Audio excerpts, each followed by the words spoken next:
Senate will come to order. Chaplain Dr. Black will open the Senate with prayer.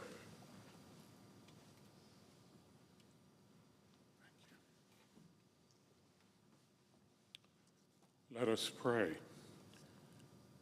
Everlasting God, who commanded light from darkness and divided the waters into sea and dry land, great and wonderful are your works. By your power and might, sustain our lawmakers this day. Lord, give them the courage to embrace the good and avoid the evil. When they are faint-hearted, strengthen them. When they are weak, support them. When they feel doubt, infuse them with faith in your power, mercy, and grace. Lord, transform their work from anything mundane into an expression of their worship of you.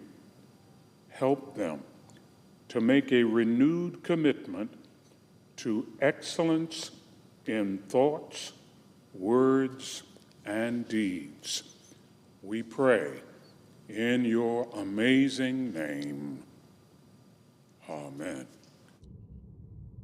Will you please join me in the Pledge of Allegiance to the flag?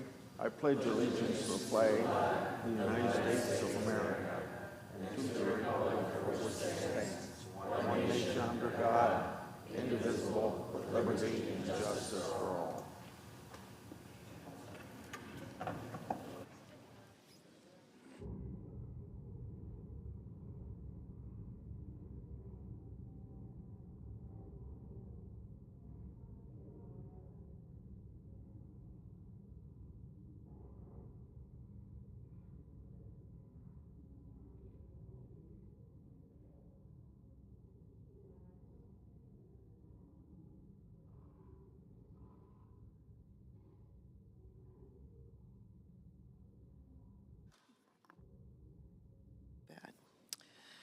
Under the previous order, the leadership time is reserved.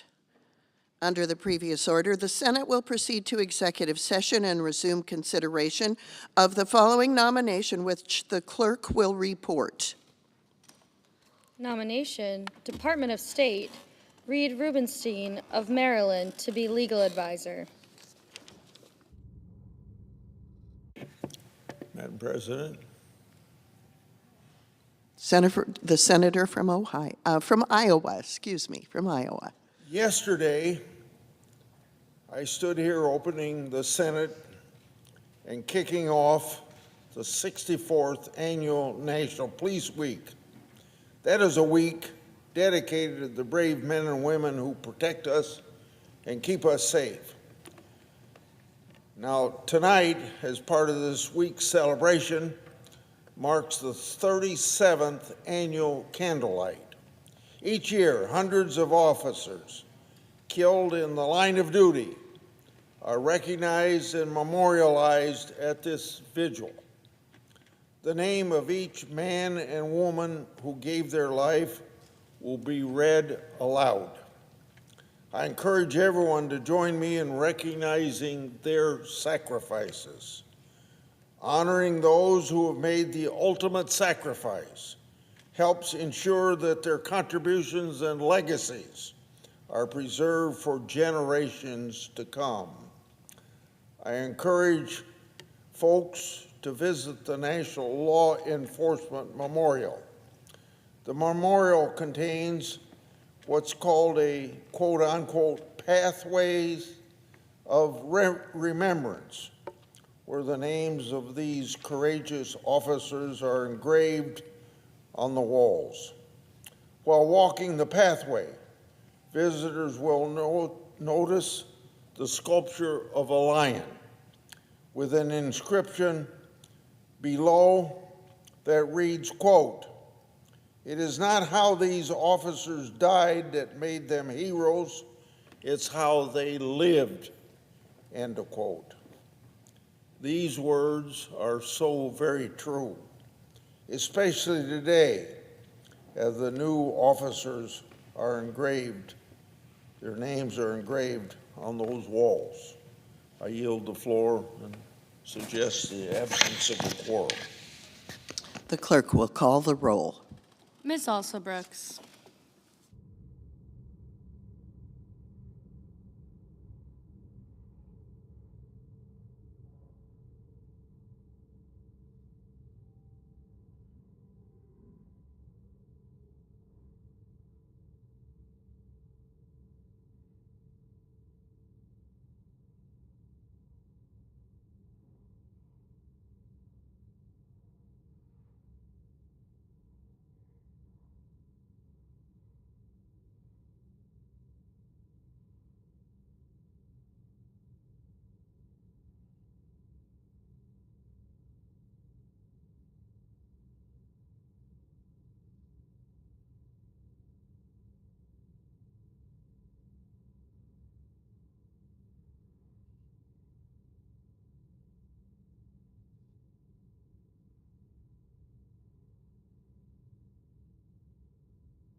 Leader.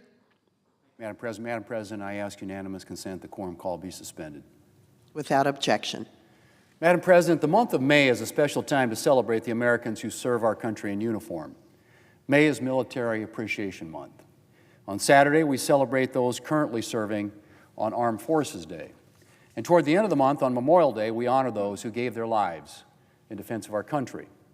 South Dakota has a rich heritage of military service, and I'm proud to represent the men and women carrying on that heritage in the South Dakota National Guard, at Ellsworth Air Force Base, and serving in our military around the globe. Madam President, South Dakota is proud to support our troops. Our state is home to two major military installations that are fixtures of their communities. But 20 years ago, South Dakota was at risk of losing one of these bases.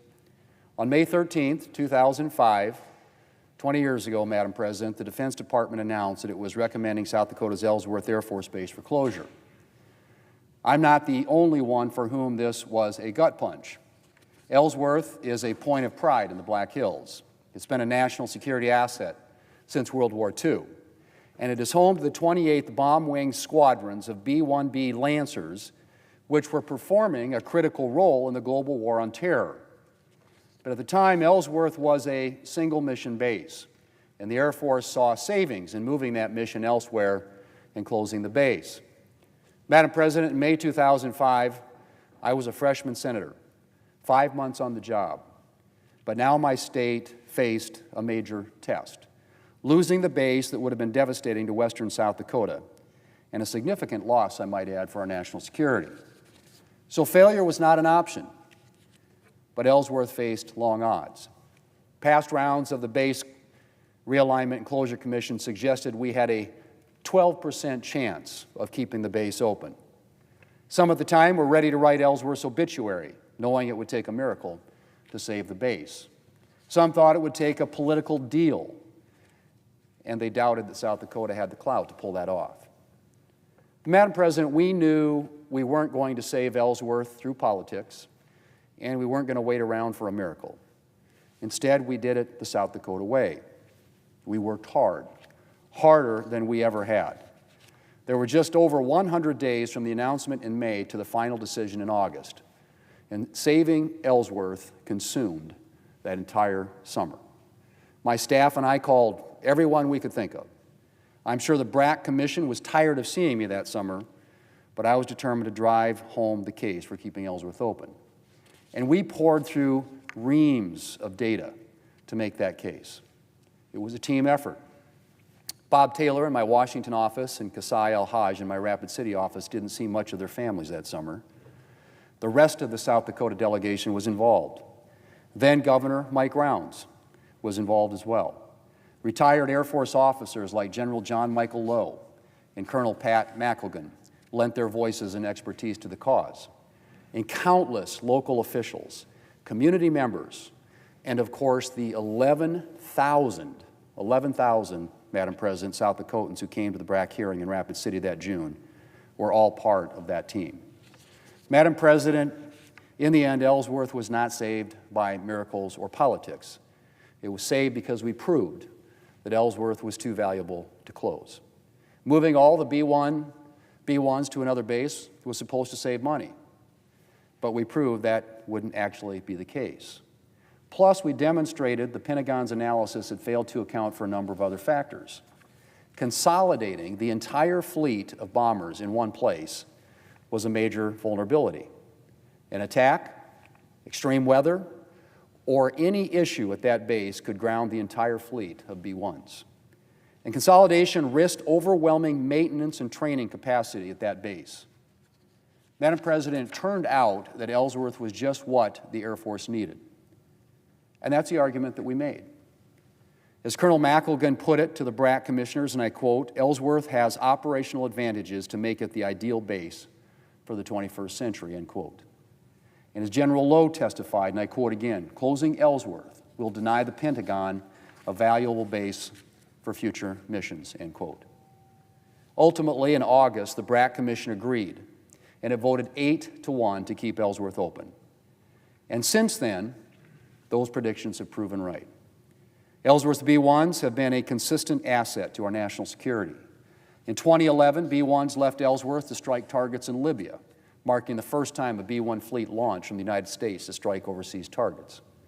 Last year, Ellsworth B-1s conducted a CONUS-to-CONUS mission, taking a continuous 31-hour flight to the Indo-Pacific and back without landing. And we've continued working to demonstrate Ellsworth's value and ensure its future will never again be in jeopardy. In 2007, the Air Force Financial Services Center arrived on base. In 2012, the 89th Attack Squadron came to Ellsworth to control MQ-9 Reaper drones from ground control stations in South Dakota. In 2015, after a decade of work, we expanded the Powder River Training Complex, nearly quadrupling its size and making it the largest training airspace in the lower 48. And in 2021, the Air Force announced that Ellsworth would officially be named the first main operating base for the new B-21 Raider, a sixth-generation long-range strategic bomber. From BRAC to B-21. And the story continues. Madam President, 20 years ago, Ellsworth was said to be a liability. Today, it's very clear that it's a national security asset. And I'm working to make sure the base and the surrounding community have what they need to continue to play a key role in our national defense for generations to come. Madam President, before I close, I want to speak briefly about Troy Meink, a native South Dakotan whose nomination to be Air Force Secretary will be considered this week. Dr. Meink grew up in Lemon, South Dakota. He graduated South Dakota State University on a ROTC scholarship, and he met his wife, Jean, during their time in Brookings. And his service encompasses the breadth of the Air Force's mission. He began his career as a navigator instructor on a KC-135 crew. He flew 100 flights during the first Gulf War, including 8 combat missions. In the Air Force Reserve, he was the lead test engineer for ballistic missile test vehicles. Then in 2013, he became the Deputy Undersecretary for Space. In 2020, he was appointed the Principal Deputy Director of the National Reconnaissance Office. And in all his spare time, he's coached his kids' competitive robotics teams. Madam President, Troy Meink is someone who has the experience to lead the Air Force into the next frontier. And I look forward to seeing him take the Air Force to even greater heights once he is confirmed to this position. Madam President, I yield the floor and I suggest the absence of a quorum. The clerk will call the roll. Ms. Also Brooks.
The Democratic leader is Are recognized. we in a quorum, Madam? I ask unanimous consent the quorum be dispensed with. Without objection. Madam President, news of the Qatari government gifting Donald Trump a $400 million private jet to use as Air Force One is so corrupt that even Putin would give a double take. This is not just naked corruption, it is also a grave national security threat. So in light of the deeply troubling news of a possible Qatari-funded Air Force One and the reports that the Attorney General personally signed off on this clearly unethical deal, I am announcing a hold on all DOJ political nominees until we get more answers. Here are some questions that must be answered. First, I call on the DOJ's Foreign Agent Registration Act Unit, or the FARA unit, to do its job and disclose all activities by Qatari foreign agents inside the U.S. that could benefit President Trump or the Trump Organization. Since Attorney General Bondi took charge, the Department of Justice has not been doing its job when it comes to FARA. The FARA unit needs to enforce the law and inform the public of all activities, not just on this luxury plane deal, but all deals involving foreign countries in the Middle East and President Trump, his family, and the Trump Organization.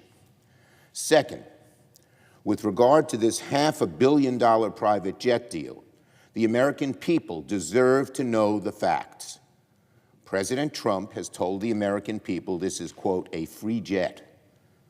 Does that mean the Qataris are delivering a ready on day one plane with all the security measures already built in?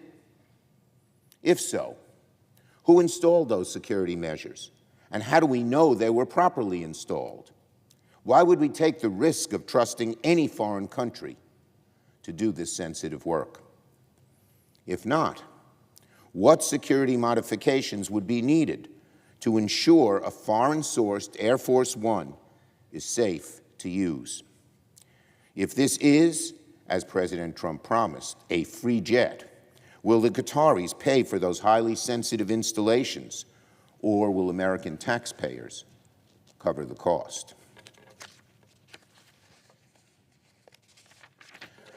How much will those modifications cost American taxpayers? Hundreds of billions of dollars? Hundreds of millions of dollars? Billions of dollars? How much will they cost? If the American taxpayers are forced to pay for this temporary plane, does it mean the U.S. government will cancel the contract for the future Boeing plane? If so, how much will that cancellation cost? And if not, why are American taxpayers being asked to spend hundreds of millions of dollars or more on a plane that will only be used for a year or two?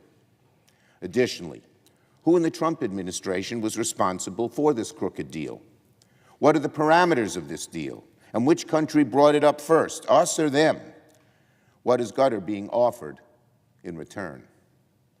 Considering past security disasters, such as the U.S. Embassy in Moscow, what are the security risks of this arrangement?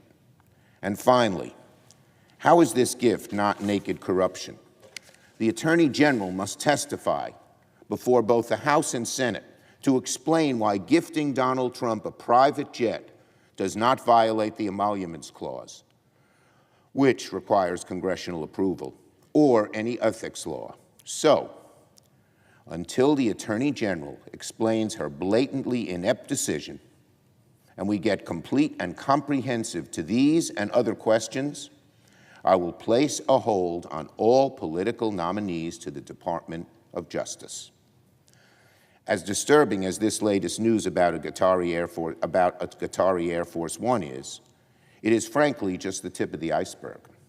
For months, Qatari and other Gulf state nationals have spent billions on deals with the Trump organizations, seemingly to buy access to the president, including a $2 billion from the UAE venture capital firm for Donald Trump's new stablecoin, including the launch of a new Trump hotel in Dubai, worth over $1 billion, and the construction of a beachside golf course in Qatar, potentially worth $5 billion. Donald Trump's business deals in the Middle East reek of crooked self-enrichment. He isn't just blurring the line between public service and personal profit. He's erasing it. This isn't speculation, it's fact, backed by overwhelming evidence.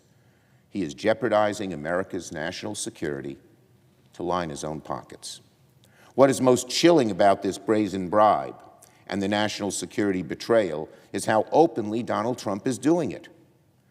How he is lying about the need for this aircraft and the risks involved, and how he is daring Republicans to call him out. And how are Republicans responding? With silence, with their heads in the sand, total obeisance, afraid to tell the emperor he has no clothes.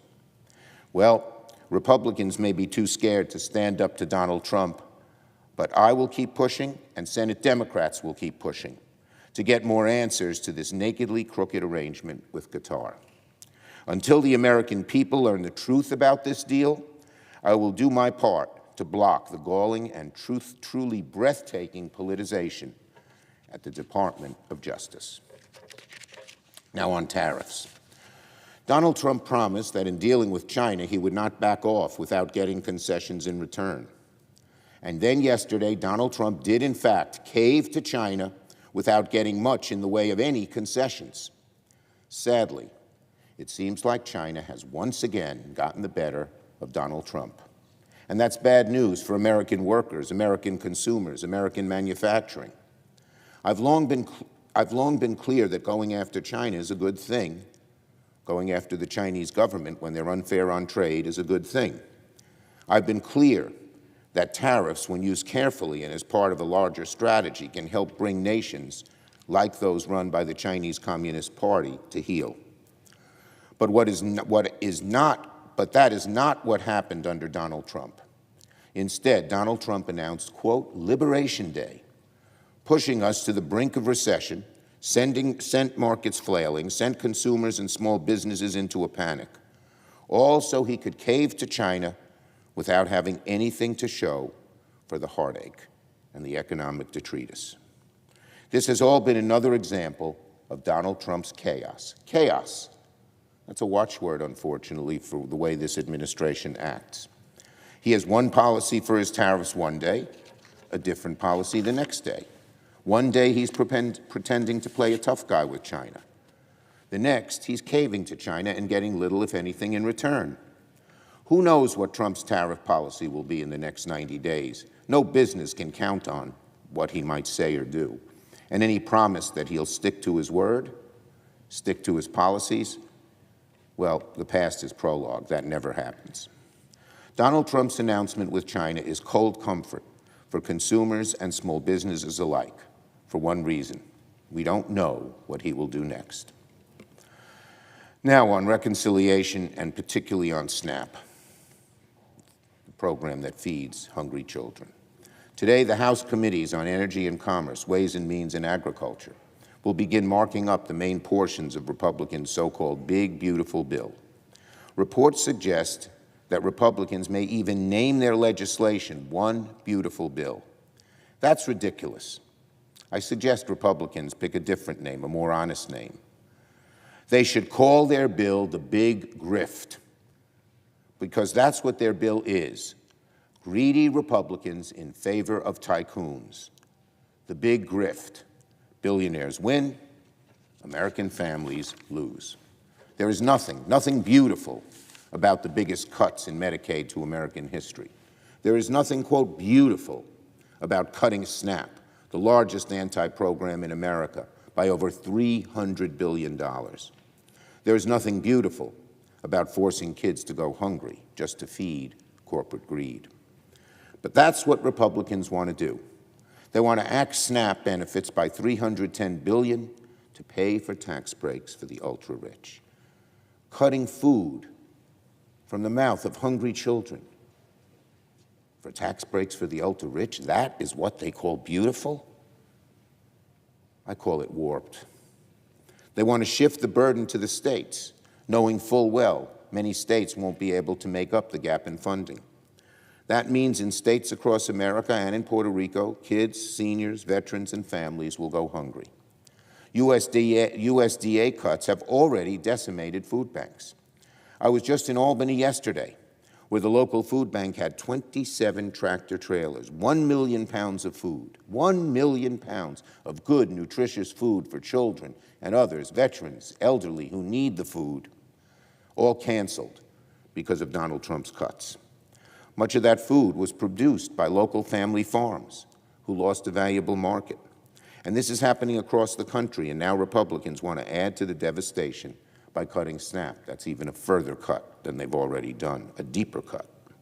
Republicans call their SNAP cuts savings and reducing waste. But those are euphemisms. What it really means is increasing hunger, increasing poverty, increasing the wealth of the ultra-rich.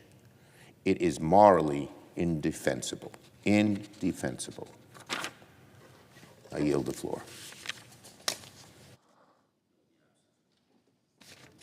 The clerk will call the roll. Ms. Alsobrooks.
The gentleman from Wyoming is Thank you, Madam recognized. President. Ask unanimous consent that the quorum call be vitiated. Without objection. Thank you, Madam President. Madam President, this week, Senator Kaine of Virginia, Senator Van Hollen of Maryland are going to force a vote on a resolution here in the Senate. And astonishingly, it is in defense of illegal immigrant criminals. They're going to take up the Senate time, the time of the American people, because they want to defend illegal immigrant criminals. It's called the Kaine-Van Hollen Resolution, pure political theater, not about human rights. It's about protecting Americans, in my opinion, from violent crime. And that's why I'm opposing what they are proposing here today. What they're proposing is to shield illegal immigrant criminals, shield them from deportation, and shield them as they try to evade arrest. Democrats want to defend illegal immigrant criminals, and apparently they want to continue to do that. Let's talk about illegal immigrant criminals. And let's talk about the one that they're running to check on in El Salvador, Kilmar Abrego Garcia. That's what one of them did, went to go check on him. The media likes to call him the Maryland man. Senator Van Hollen said he doesn't vouch for Garcia. He's one of many Democrats now who have gone to El Salvador. Let's talk about Garcia's record. That's what the American people have been hearing about as well. For starters, Garcia is an illegal immigrant with a deportation order. He's been ordered by the courts to be deported from the United States. His own lawyer has conceded in immigration court that he entered the country illegally back in 2011, and he is fully subject to deportation, and a deportation order has been given. Moreover, in 2019, an immigration judge, again, a judge, determined Garcia was a verified member of MS-13. A verified member of MS-13. Well, then they appealed. Well, the determination was upheld on appeal. Yes, he's a verified member of MS-13. Oh, he's also suspected of human trafficking, because in 2022, he was caught driving 8 passengers from Texas to Maryland. He was stopped in Tennessee. He was driving 8 passengers, Texas to Maryland, in a car registered to a human smuggler. Astonishing. That's who the Democrats are defending. He was driving on a suspended license, no proof of insurance, all in violation of the law. None of these 8 passengers being moved, transported from Texas to Maryland, had any luggage. Tennessee law enforcement recently released the body camera footage of the stop. It's real. But what else do we know? Well, his wife, Garcia's wife, sought 2 protective orders against him for threatening to kill her. That's who the Democrats are here defending today. Not that one individual, but that whole style of behavior that has now impacted every community in America as 10 million illegal immigrants have flooded into our country during the Biden administration. What's President Trump done? He has taken this dangerous thug off the streets. But now Democrats are fighting to bring illegal immigrant criminals, in his case and others, back into the country. How many people want him as the next-door neighbor? Is that good news? Is that what the Democrats want? Hey, bring him back, bring him into your community. President Trump and Republicans in this body are protecting our communities. We're supporting and actually deporting illegal immigrant criminals. Democrats' policies would allow each and every one of those criminals to roam free in our communities. Americans were forced to live with Democrats' failed approach at the border for the last 4 years. 10 million illegal immigrants flooded into the country, entered with ease. Open border policies, what did it do? What do we know about our home state of Wyoming? Drove up crime, drove up fentanyl deaths. So many illegal immigrants, they strained our schools, our hospitals, our communities. And Democrats are now attempting to weaken the strong and successful border security policies that this current administration is actually enforcing, which the Democrats ignored. Illegal crossings are down 93% from last year. In April, only 5 illegal immigrants were released into the country. Compare that to April 1 year ago. Joe Biden was in charge. He was the president. The Democrats were the majority.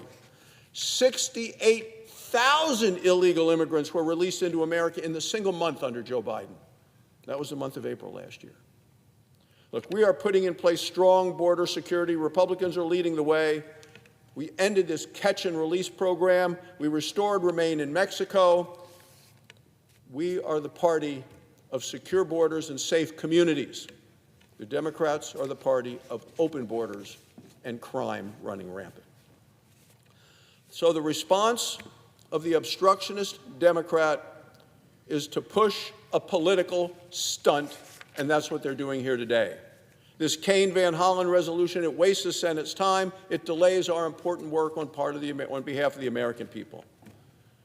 I have not heard one Democrat, and I hope some come to the floor and explain how allowing MS-13 gang members to roam free in our communities and in our neighborhoods, how that makes America safer or stronger. What's the Democrat plan to protect Americans like Laken Riley and Rachel Morin and other victims of their failed policies? They have none. They have none. Republicans know how to keep America safe, secure the border, fund law enforcement, deport illegal immigrant criminals. That's the way to keep our country safe and strong. Thank you, Mr. President. I yield the floor. The clerk will call the roll. Ms. Alston-Brooks.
Recognize the senator from Connecticut. We need a quorum call? Yes. I'd ask that we dispense with the quorum call and I be recognized.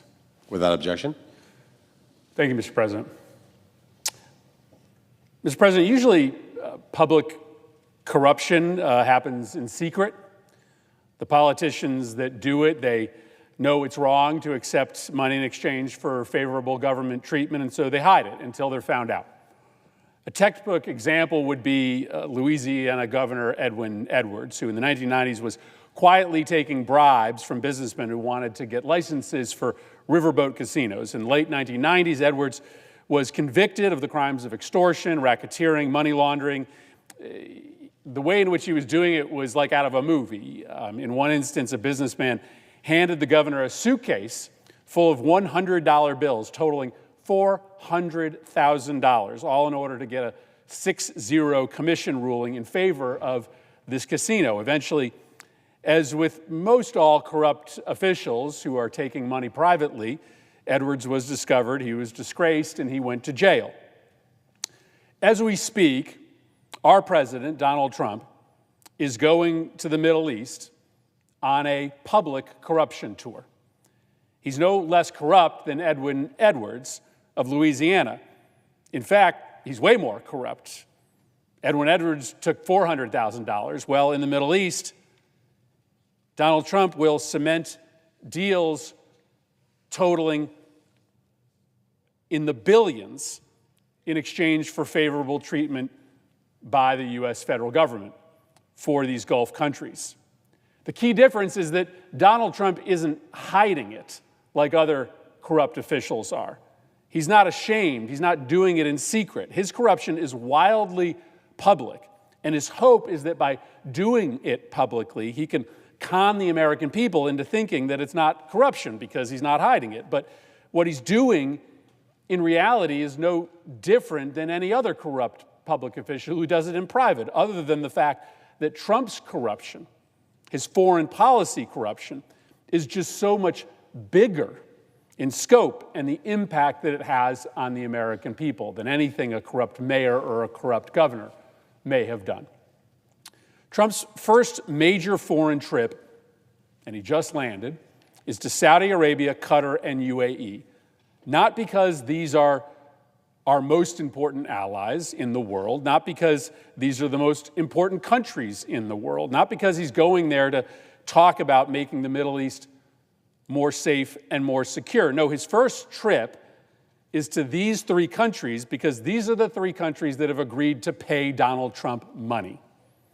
Donald Trump is going to collect tribute, and it's all just out in the open. Frankly, it's pretty easy to see this coming. Recent former presidents, Republicans and Democrats, have always very seriously and studiously avoided even the appearance of a conflict of interest. President Bush placed his assets into a qualified blind trust where investment decisions were made without his knowledge or input. Both Biden and Obama divested all of their assets except for cash and mutual funds. They didn't enter into any new business ventures while in the White House. In contrast, Trump has refused to abide by these standard ethics rules. His family runs his business, but nobody honestly believes that the kids are really in charge. President Trump is still calling the shots. His interests are not in a blind trust. He's made no pledge that he won't do new deals, even with foreign entities, while he's in office. In fact, he is doing deals seemingly every single week. He's open for business, and every foreign government knows it. In fact, it appears that right now the Gulf states are trying to outdo each other to up the price of buying an American president. And because Trump is greedy and he's insecure, he wants to fit in with the billionaire class, he is traveling to the region with his hat out for further solicitations. So let's ask, what is the going rate right now for a Gulf country to buy access to Donald Trump, to get favorable treatment from the federal government? For Qatar, we recently found out it's a $400 million luxury plane. This plane has been opulently configured for royal use. It's not a gift to the U.S. government. It's a personal gift to the president. The terms of the arrangement apparently include a stipulation that after Trump leaves office, it will be transferred to Trump, to his presidential library, which means Trump gets the so-called floating palace for himself. This is outrageous. We've never seen anything like this before in American history. A foreign government gifting a $400 million luxury plane to the President of the United States. This is spelled out as blatantly unconstitutional by our founding fathers. They wrote into the Constitution a specific clause called the Emoluments Clause, which prohibits federal office holders from accepting gifts from any king, prince, or foreign state without the consent of Congress. Like, how much clearer could it be? It's unconstitutional. It's illegal. The founding fathers knew it was an evil to have members of Congress or the President of the United States accepting expensive gifts from a foreign nation who in exchange want favors from the U.S. government. Donald Trump's acceptance of the luxury plane from a foreign monarch is basically the corruption that our founding fathers were seeking to prevent. But that's not all he's getting from Qatar. The Trump Organization recently signed a $5.5 billion golf course and real estate deal with Dar Global and Qatari Dar, a firm established by Qatar's sovereign wealth fund. $5.5 billion. While Trump's in office, it would have been unthinkable for any previous president to enter into a $5.5 billion business deal with anybody, never mind a foreign government, while they are in office, and it still should be unthinkable. Now, Qatar is a U.S. ally. It's a very important ally, but they're a complicated country. They have their own interests, some of which do not overlap with ours. A foreign government like Qatar should not have a $5 billion chit hanging over the head of a sitting U.S. president, and they should not be gifting him a $400 million plane. That should kind of go without saying. For Saudi Arabia, the price is also in the billions. Soon after leaving the White House, in Trump's first term, his son-in-law, Jared Kushner, created a private equity firm and got a $2 billion investment from Saudi Arabia. The board of the Saudi Sovereign Wealth Fund questioned whether this was smart to invest that much money in a totally unproven fund, but the Saudi Crown Prince himself overruled the board, undoubtedly seeing the political advantage of investing directly with the Trump family. But this was only the beginning. The Trump family has put things into overdrive during the second term. Within his first 3 weeks of office, Trump convened a meeting at the White House with the head of the Saudi Sovereign Wealth Fund, not to discuss matters of state, but to negotiate a deal between the PGA and the Saudi-backed LIV Golf Tour. You want to know why? To try to bring PGA tournaments back to Trump golf courses. Convene a meeting in the White House with the Saudis in order to enrich himself. In addition to the $5 billion Qatari real estate deal, the Trump Organization is also partnering with a Saudi firm on a $1 billion Trump-branded hotel and tower in Dubai. The property's website, this is unbelievable. The property's website, this is a Trump-financed property along with a Saudi investment fund, offers free 10-year golden visas to the United States, hinting at the opportunity for investors in Trump's property to buy residency in the United States and a pathway to citizenship. For the UAE, the price is somewhere north of $2 billion. Last week, Eric Trump and World Liberty Financial co-founder Zach Witkoff spoke at a conference in Dubai on crypto called Token 2049. As an aside here, it's just so fantastic and bone-chilling how transparent these guys are in their use of public positions to enrich themselves. I'm going to tell the story of Trump's stablecoin and the corruption with the Emiratis, but let's just pause for a second and consider the fact that the Trump family could have partnered with anybody in the world on their new crypto venture, World Liberty Financial.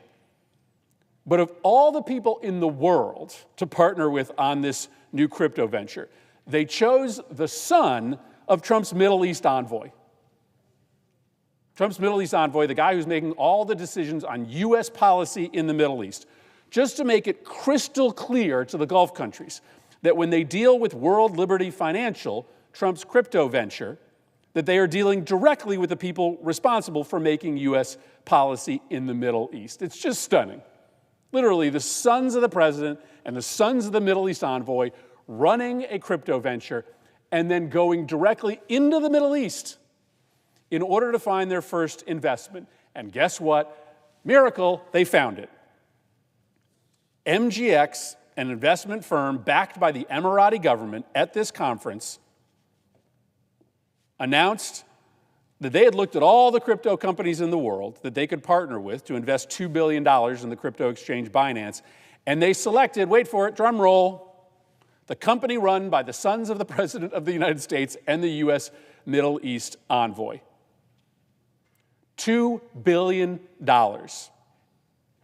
Now, World Liberty's role in this transaction is not that complicated. It's kind of similar to a bank. MGX, this Emirati firm, deposits $2 billion with the firm, and in return receives the stablecoin to be used on these crypto exchanges. The firm holds on to these dollars, invests them, and keeps the profits for themselves. So the Trump-Witkoff company just gets basically a gift of capital. And if they just use that $2 billion to invest in treasury bonds, it would profit around $85 million a year from these investments alone.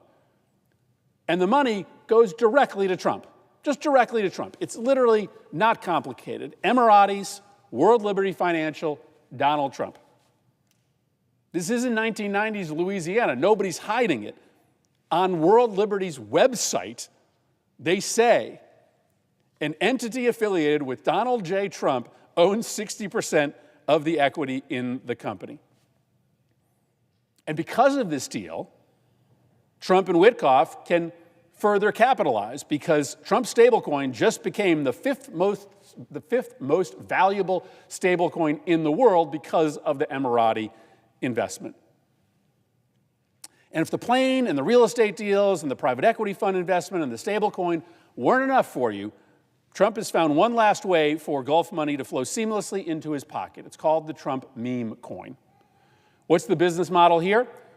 Trump gets a huge payment whenever he releases a batch of these meme coins, which, by the way, have no underlying value other than just the demand that people have for Trump's coin.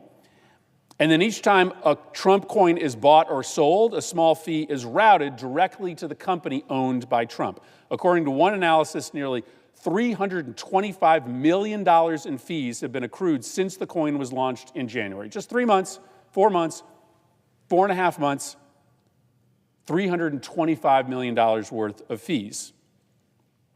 Trump hides the buyers of the coin. In this way, the meme coin is kind of a little bit like Louisiana corruption. But we know that the majority of the buyers aren't Americans who want to help Trump make this nation great again. The majority of the buyers of Trump coin are super rich foreigners, princes, oligarchs, authoritarians, who are buying the coin in order to get in good with Trump or to get something in exchange. Now, one great thing about buying the coin is that you get access to Trump and the White House. And again, they're not hiding this. 2 weeks ago, Trump announced that he would host a private dinner at the White House with seats reserved exclusively for the top 220 Trump coin holders. In 2 days since the announcement, Trump's company made $900,000 in fees because everybody, mostly foreigners, many of them probably in the Gulf, were buying up the coin as quickly as they could in order to get one of these seats. If a mayor of a small town was selling meetings at City Hall for $1,000, he would be run out of town on a rail. But that's exactly what Donald Trump is doing in the Middle East and all over the world. As foreign buyers line up to buy the meme coin, guaranteed private access to Donald Trump at the White House. You cannot make this up. Now, the obvious question for the average American is, okay, what does this mean for me?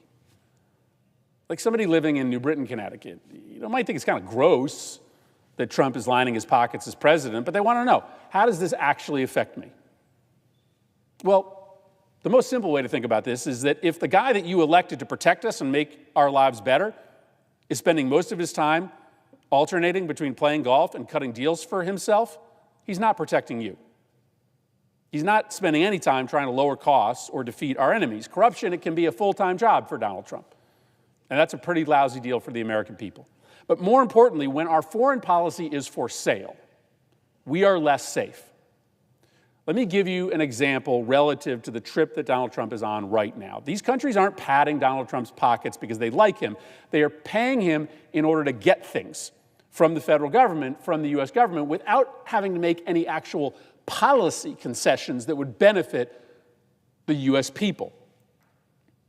Before anybody could begin to process the brazen corruption of the UAE Trump-Witkoff crypto deal, reports very quickly emerged that the Trump administration was considering changing regulations to make it easier for the country of UAE to purchase highly advanced semiconductors from U.S. manufacturers. This was a huge priority of the Emiratis, but the restrictions are on the UAE for a reason. The UAE has a very troubling and very close security relationship with China.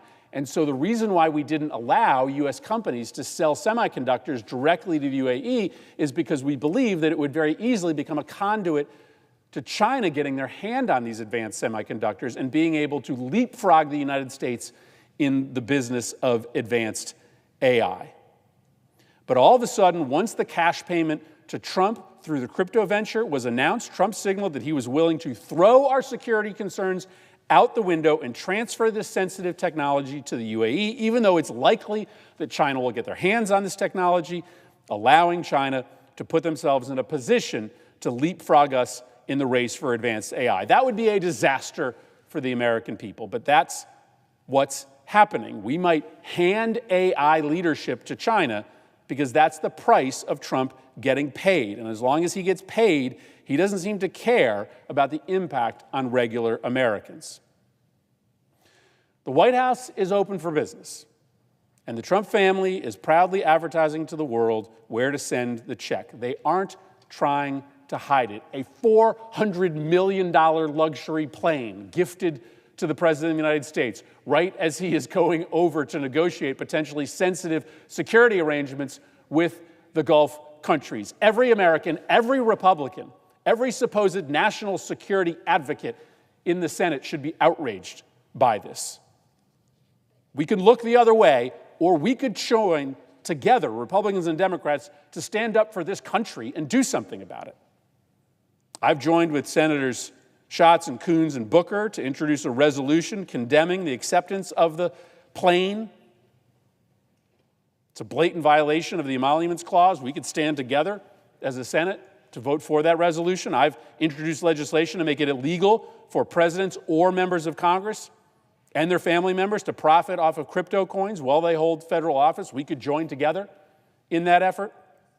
I will personally seek to block any arms sale that is announced as part of this trip with a country that is personally investing in Donald Trump and his family. I will force a full Senate debate and a vote on these sales. Foreign leaders need to know that there will be a price for participating in the corruption of the American presidency. This level of corruption is so gross that even Trump's most hardened MAGA sycophants are turning against him.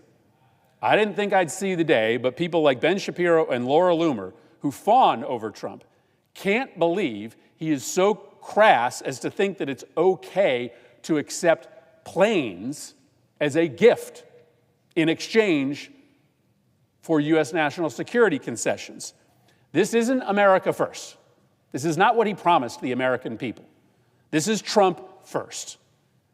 He is willing to put our nation's security at risk, take unconstitutional bribes, just so he can fly himself and his Mar-a-Lago golf buddies around the world in gold-plated luxury planes gifted to him by foreign governments, all while at the same time he tells Americans that they should be okay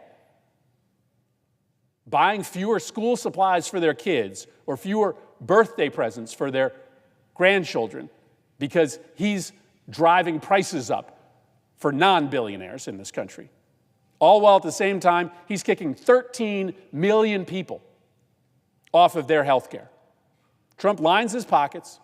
He corrupts our foreign policy to enrich himself while driving up prices and stealing health care from average Americans. It's a national security disaster, and it's a moral abomination. I yield the floor.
Mr. President, Senator from Oklahoma. I'd like to ask unanimous consent that the scheduled roll call vote begin now.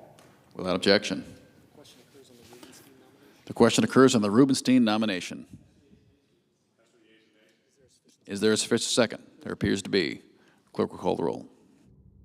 Ms. Also Brooks, Ms. Baldwin, Mr. Banks, Mr. Barrasso, Mr. Bennett, Mrs. Blackburn, Mr. Blumenthal, Ms. Blunt Rochester, Mr. Booker, Mr. Bozeman, Mrs. Britt, Mr. Budd, Ms. Cantwell, Mrs. Capito, Mr. Cassidy, Ms. Collins, Mr. Coons, Mr. Cornyn,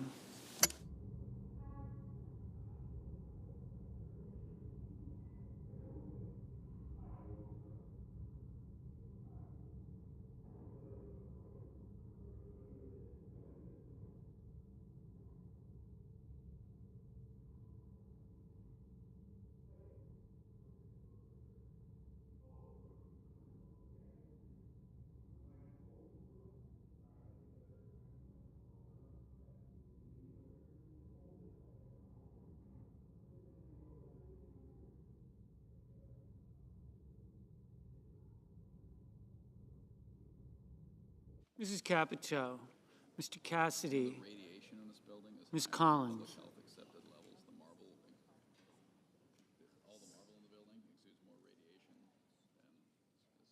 Mr. Coons, Mr. Cornyn, How'd you learn this? Ms. Cortez Masto, Okay. You get less radiation in the submarine in the bottom of the ocean than a nuclear reactor 5 feet away than you do being in the capital. And so there's just Mr. Cotton, marble has. More marble is an irradiating material, just organic. Mr. Kramer, And it's all radioactive. Mr. Crapo, At the time, of course, when they built it, there's nothing you do about it. Is it still affecting people's health? Mr. Cruz, Because we've had some people who have had cancer. Mr. Curtis, Like you couldn't build a building today and have it pass, but it's all grandfathered in. What do you do? Mr. Daines, You can stop it, other than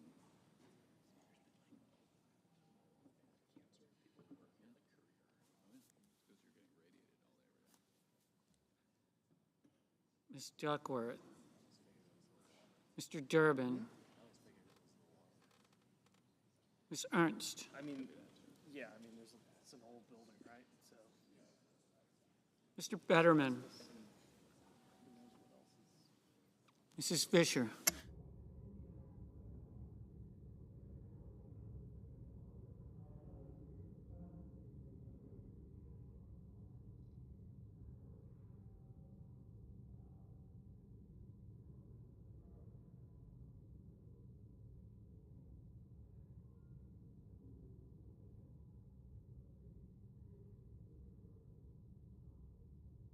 Mr. Gallego,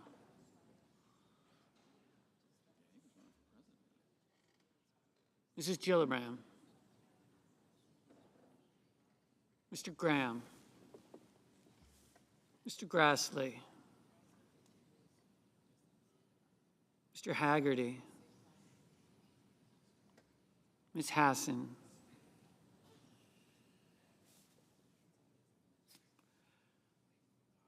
Mr. Hawley, Mr. Heinrich, Mr. Hickenlooper,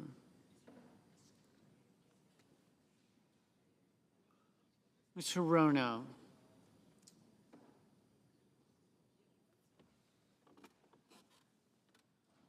Mr. Hoven, Mr. Husted,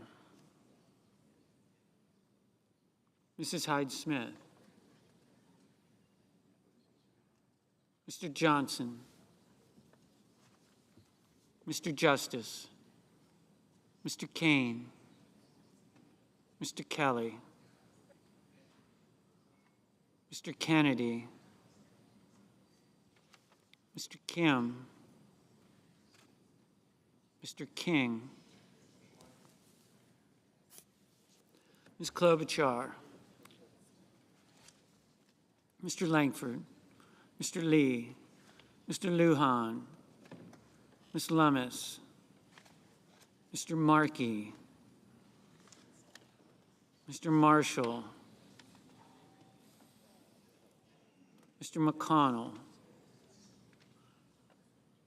Mr. McCormick, Mr. Merkley, Mrs. Moody, Mr. Moran, Mr. Moreno, Mr. Mullen, Ms. Murkowski, Mr. Murphy, Mrs. Murray,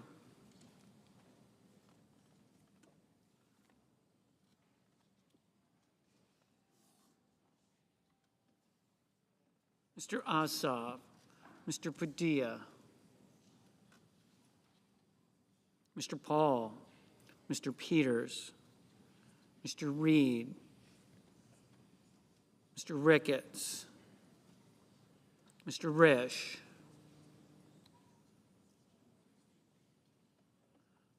Ms. Rosen, Mr. Rounds, Mr. Sanders, Mr. Schatz, Mr. Schiff, Mr. Schmidt, Mr. Schumer,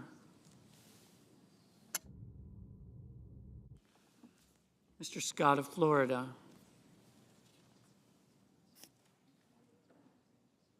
Mr. Scott of South Carolina, Mrs. Shaheen,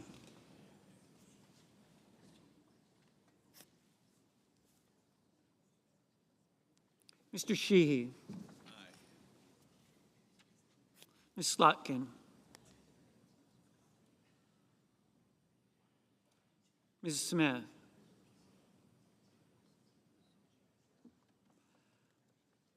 Mr. Sullivan, Mr. Thune, Mr. Tillis, Mr. Tuberville,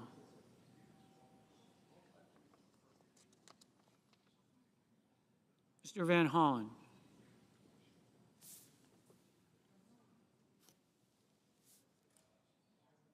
Mr. Warner, Mr. Warnock,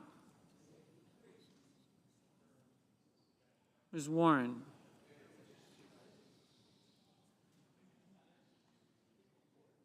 Mr. Welch, Mr. Whitehouse,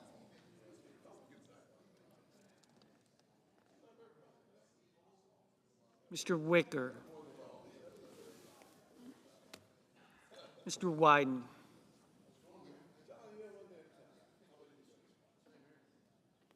Mr. Young,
I know, I was like, wow. Senators voting in the affirmative: Banks, Barrasso, Britt, Cornyn, Crapo, Curtis, Lankford, Marshall, Schmidt, Scott of South Carolina, Sheehy, Young. Senators voting in the negative: Blunt, Rochester, Hickenlooper, Lujan, Ossoff, Rosen, Van Hollen, Warner, Warnock, Welch.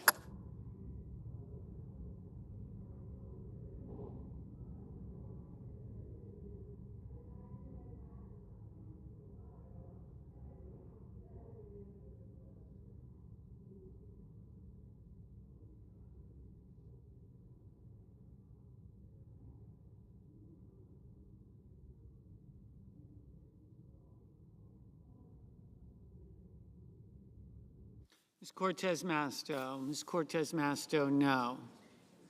Ms. Warren, no. Ms. Hassan, no.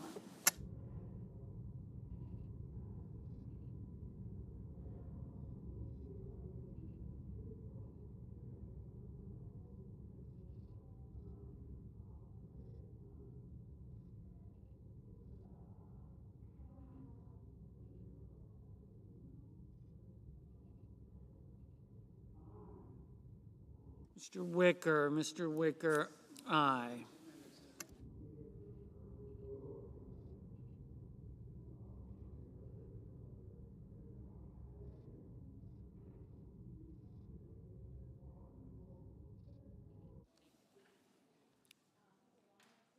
Ms. Slotkin, no.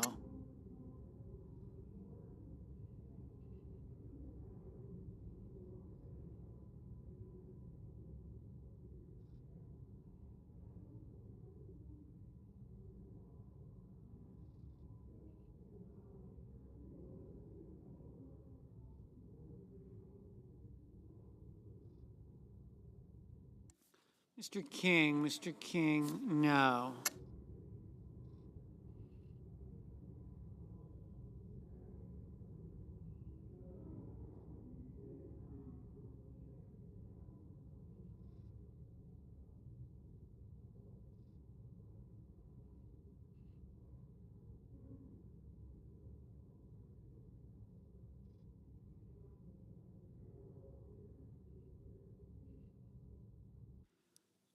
Mr. McCormick, aye.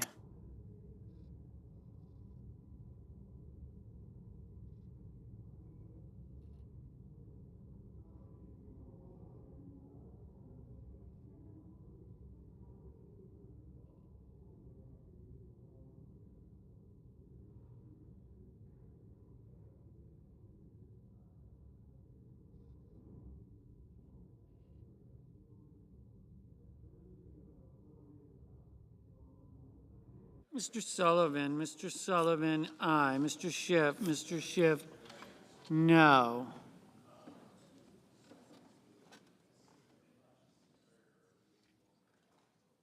Mr. Schumer, no.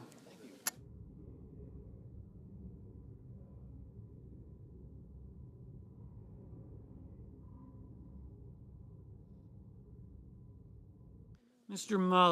Mullen, aye.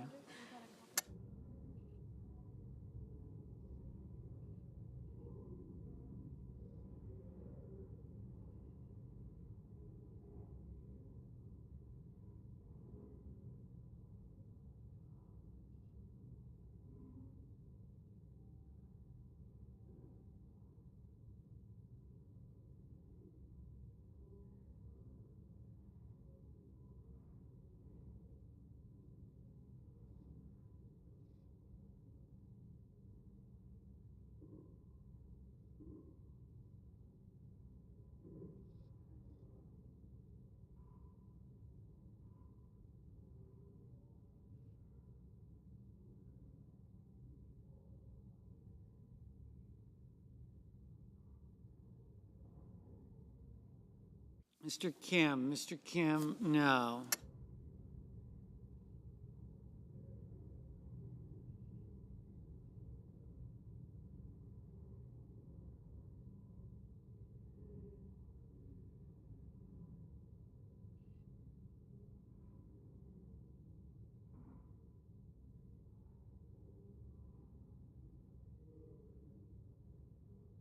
Mr. Budd, aye.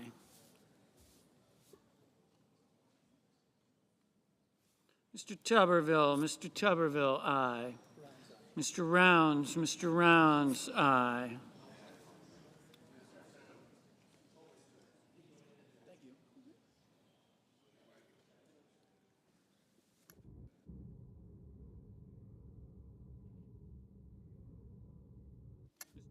Mr. Reed, no.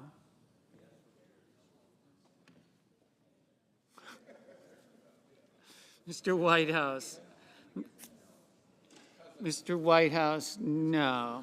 Miss Ernst, aye.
Mr. Bennett, no.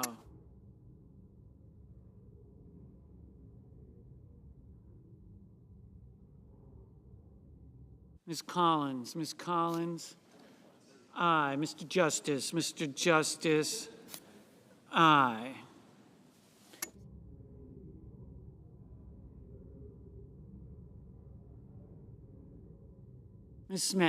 Ms. Smith, no.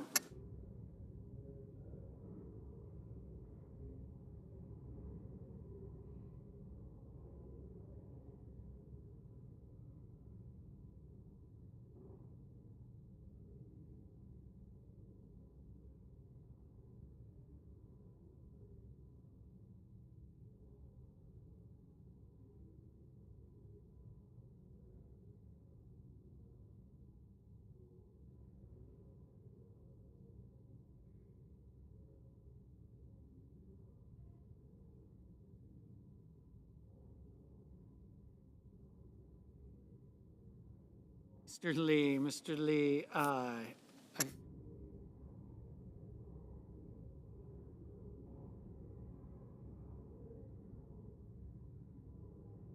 Mr. McConnell, aye.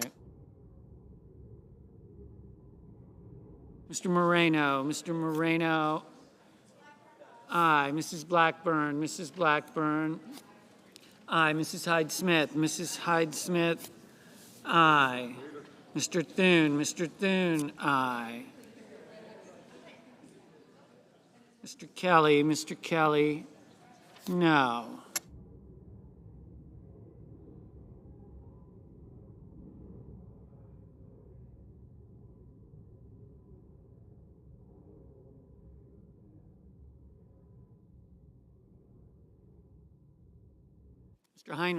Mr. Heinrich, no.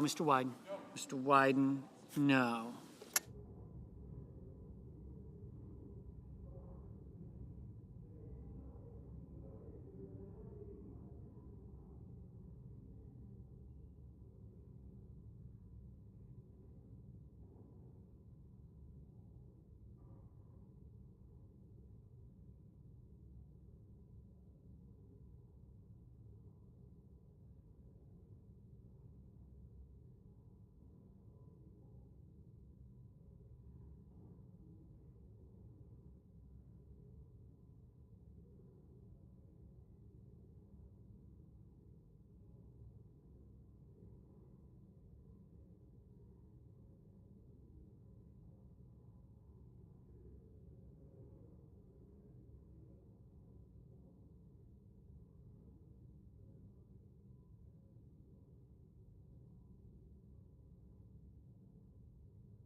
Mr. Fetterman, no. Mr. Cassidy, aye.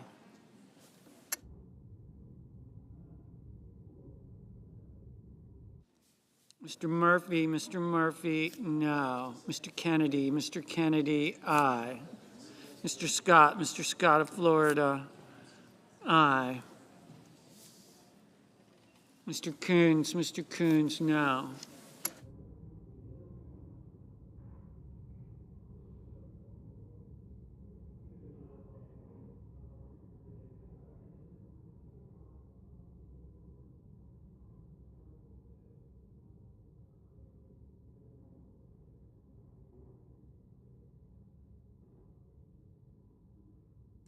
Mr.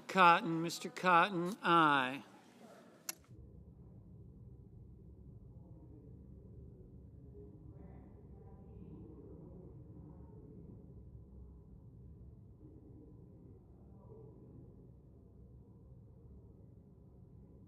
Mr. Haggerty, aye.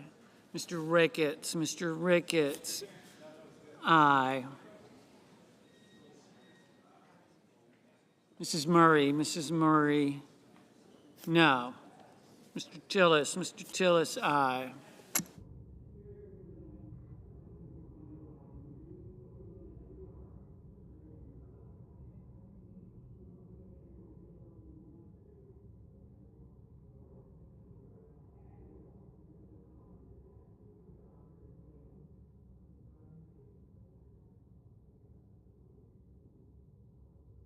Mr. Blumenthal, no.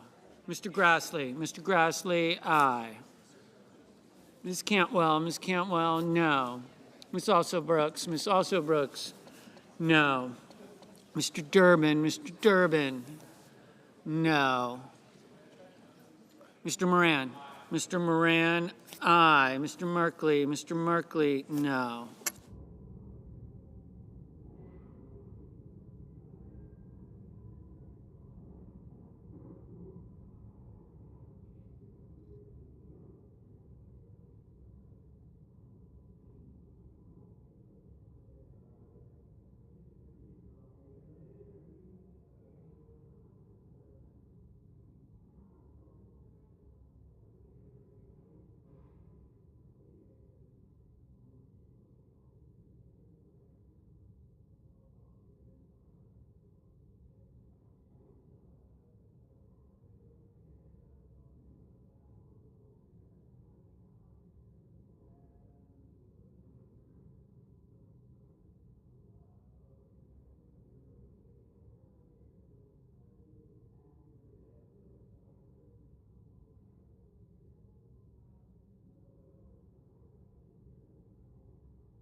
Mr. Cruz, aye.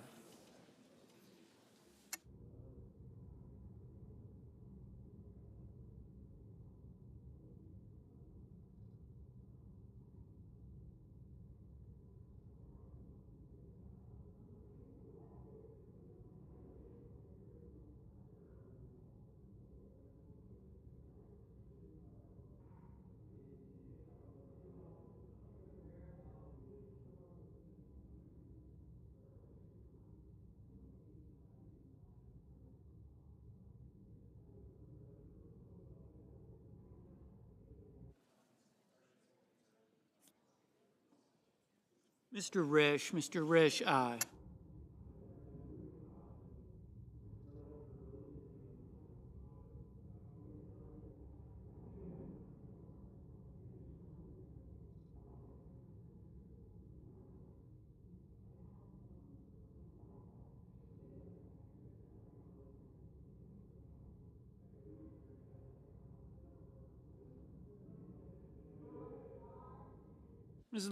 Ms. Lummis, aye.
Mr. Peters, no.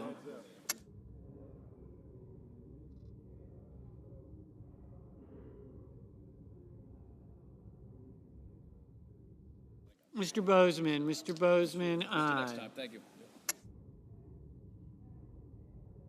Mr. Johnson, aye.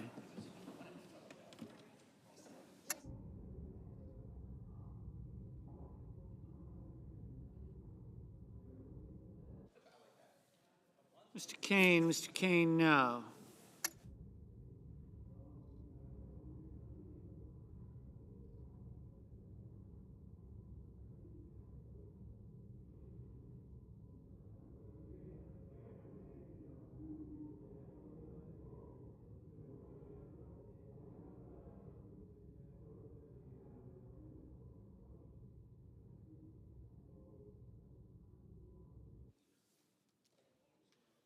Mrs. Shaheen, no.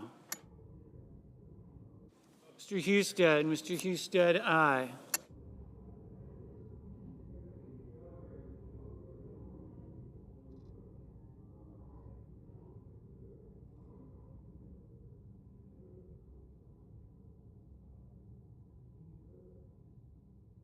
Ms. Duckworth, no.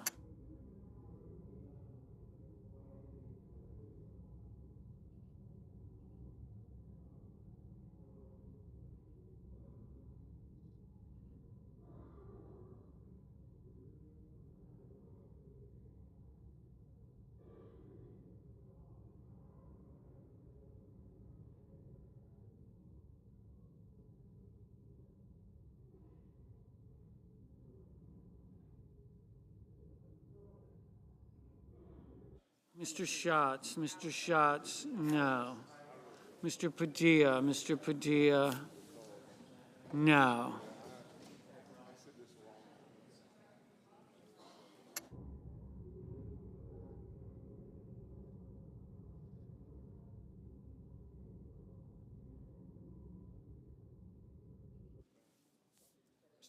Mr. Hoven, aye.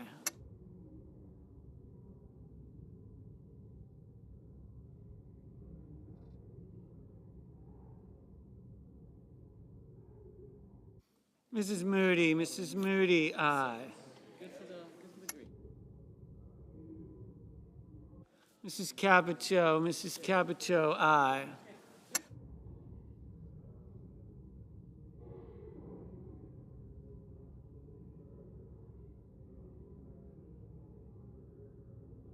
Ms. Klobuchar, no. Today.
Ms. Hirono, no.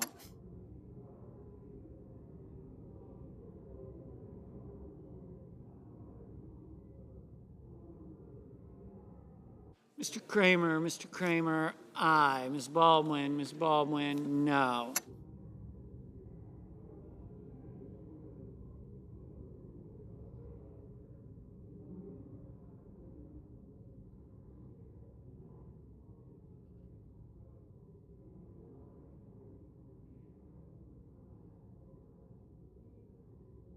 Mr.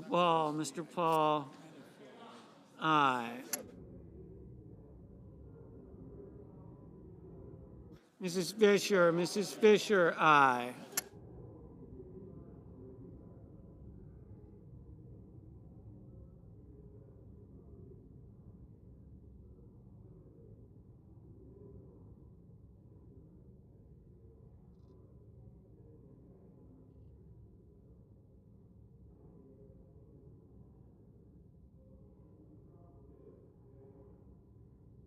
Mr. Markey, no.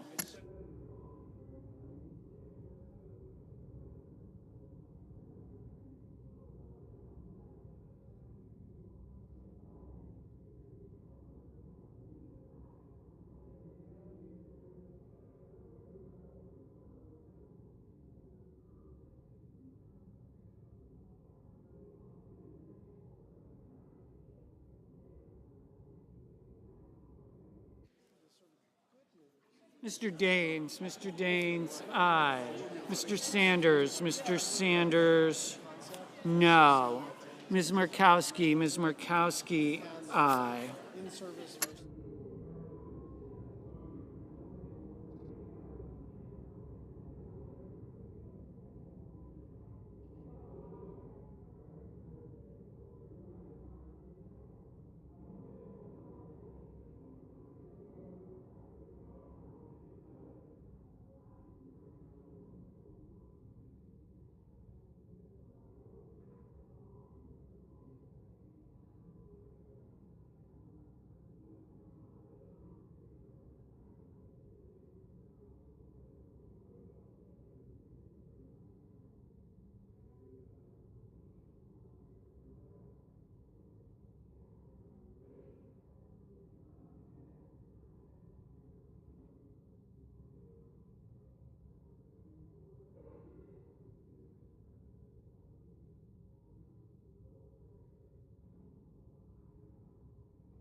Mrs. Gillibrand, no.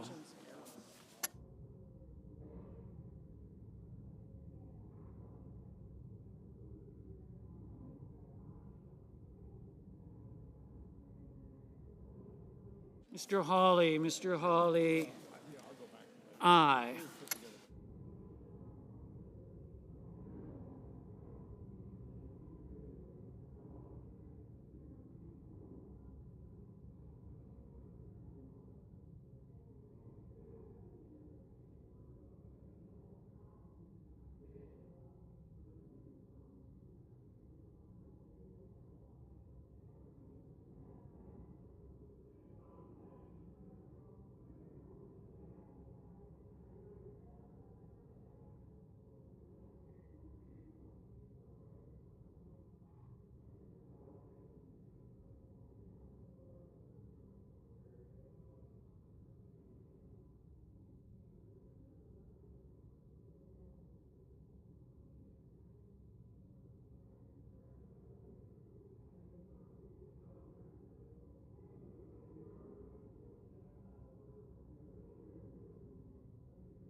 Mr. Gallego, no.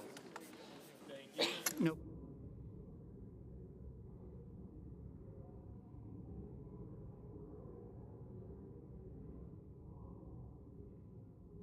The yeas are 52, the nays are 46. The nomination is confirmed. Under the previous order, the motion to reconsider is considered made and laid upon the table, and the President will be immediately notified of the Senate's action. Mr. President, The Republican Whip. Madam President, I ask unanimous consent that the mandatory quorum call with respect to the Meink nomination be waived. Without objection. The clerk will report the motion to invoke cloture. Cloture motion. We, the undersigned senators, in accordance with the provisions of Rule 22 of the Standing Rules of the Senate, do hereby move to bring to a close debate on the nomination of Troy Meink of Virginia to be Secretary of the Air Force, signed by 17 senators. By unanimous consent, the mandatory quorum call has been waived. The question is it the sense of the Senate that debate on the nomination of Troy Meink of Virginia to the Secretary of Air Force shall be brought to a close? The yeas and nays are mandatory under the rule. The clerk will call the roll. Ms. Alsobrooks. Ms. Baldwin.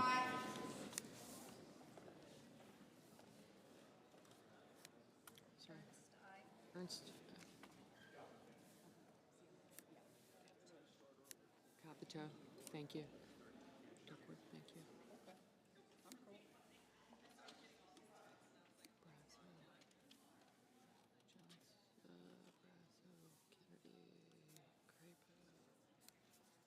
Thank you.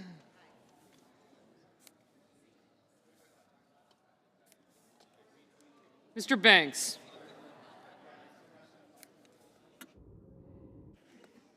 Mr. Barrasso, Mr. Bennett, Mrs. Blackburn,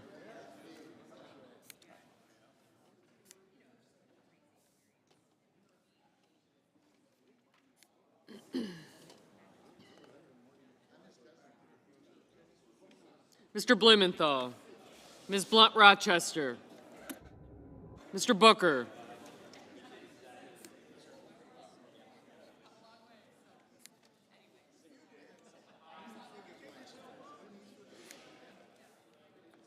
Mr. Bozeman,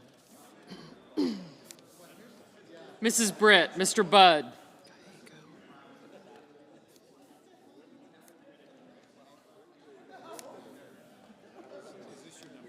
Ms. Cantwell, Mrs. Capito, Mr. Cassidy, Ms. Collins, Mr. Coons, Mr. Cornyn, Ms. Cortez Masto, Mr. Cotton,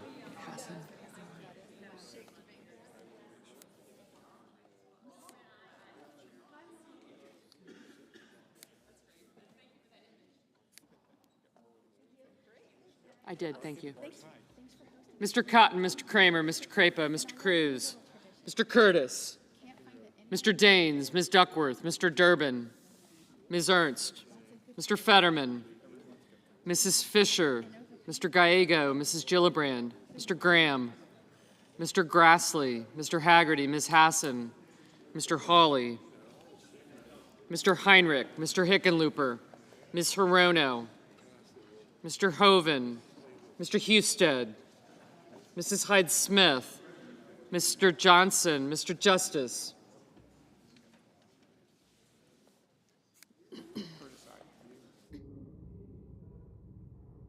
Mr. Kane, Mr. Kelly, Mr. Kennedy, Mr. Kim, Mr. King, Ms. Klobuchar, Mr. Langford, Mr. Lee, Mr. Lujan, Ms. Lummis, Mr. Markey, Mr. Marshall, Mr. McConnell, Mr. McCormick, Mr. Merkley, Mrs. Moody, Mr. Moran, Mr. Marino, Mr. Mullen, Ms. Murkowski, Mr. Murphy, Mrs. Murray, Mr. Ossoff, Mr. Padilla, Mr. Paul, Mr. Peters, Mr. Reed, Mr. Ricketts, thank you, Mr. Risch, Ms. Rosen, Mr. Rounds, Mr. Sanders, Mr. Schatz, Mr. Schiff, Mr. Schmidt, Mr. Schumer,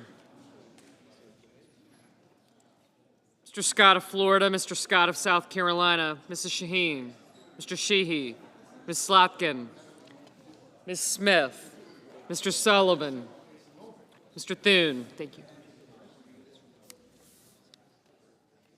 Mr. Tillis, Mr. Tuberville, Mr. Van Hollen, Mr. Warner, Mr. Warnock, Ms. Warren, Mr. Welch, Mr. Whitehouse, Mr. Wicker, Mr. Wyden, Mr. Young.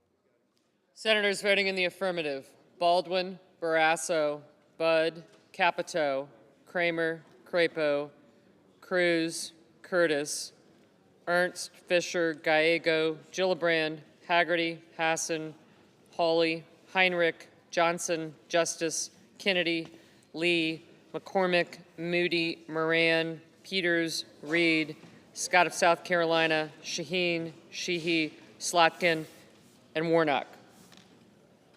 Senators voting in the negative: Booker, Coons, Duckworth, Durbin, Hickenlooper, Hirono, Murphy, Murray, Sanders, and Schatz. Ms. Klobuchar?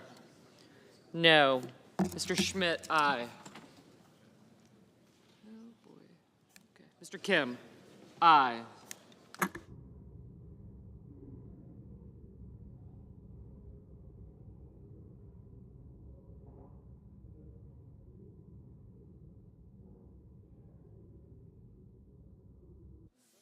Mr. Welch, aye.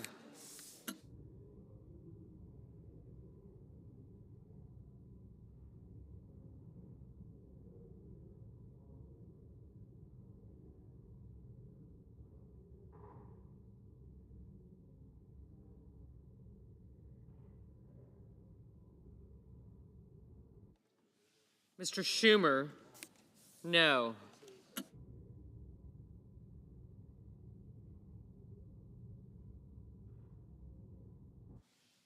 Mr. Padilla? No.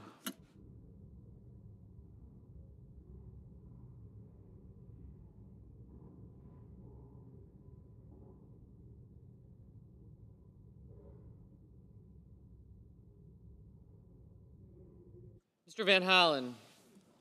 No.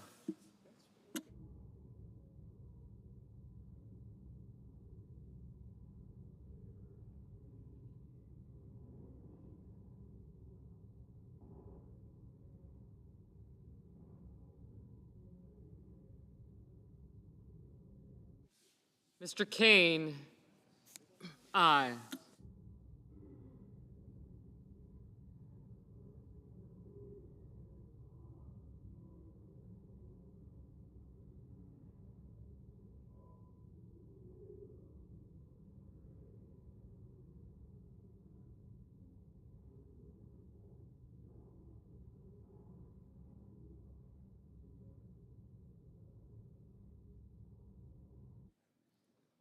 Mr. Thune, aye.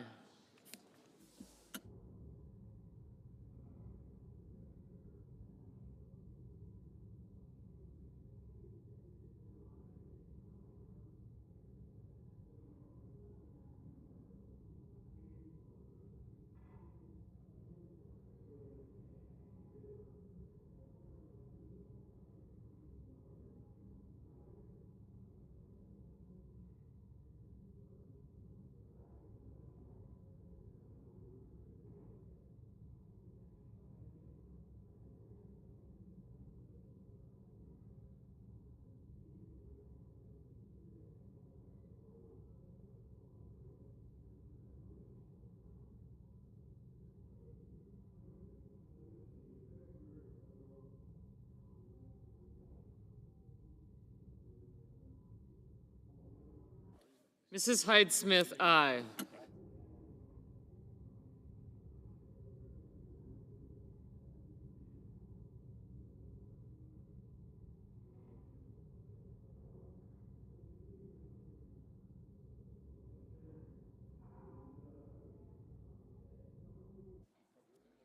Mr. Husted, aye.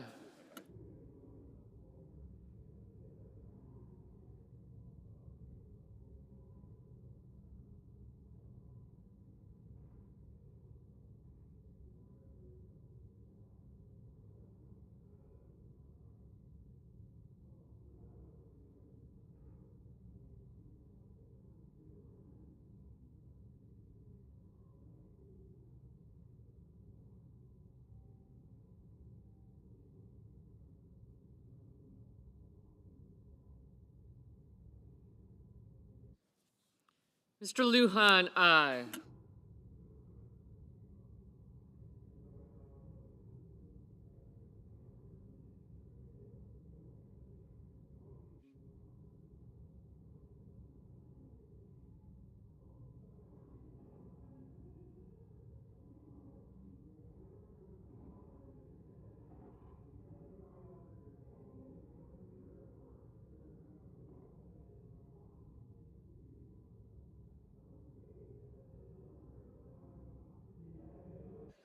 Ms. Rosen, aye.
Mr. Tuberville, aye.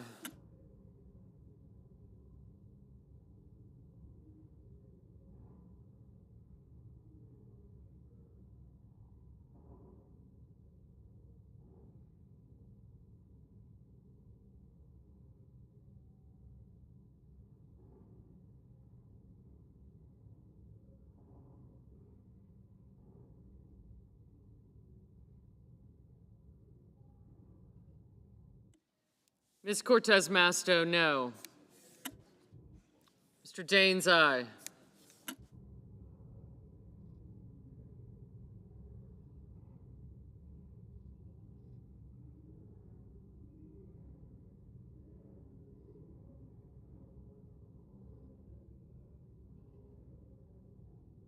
Ms. Cantwell, no.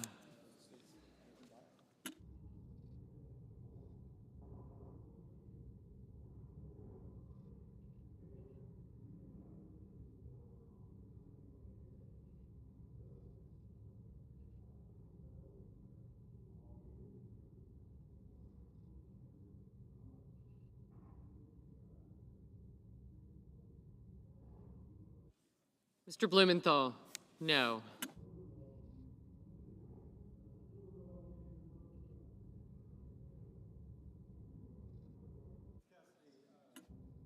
Mr. Cassidy. Mr. Cassidy, aye.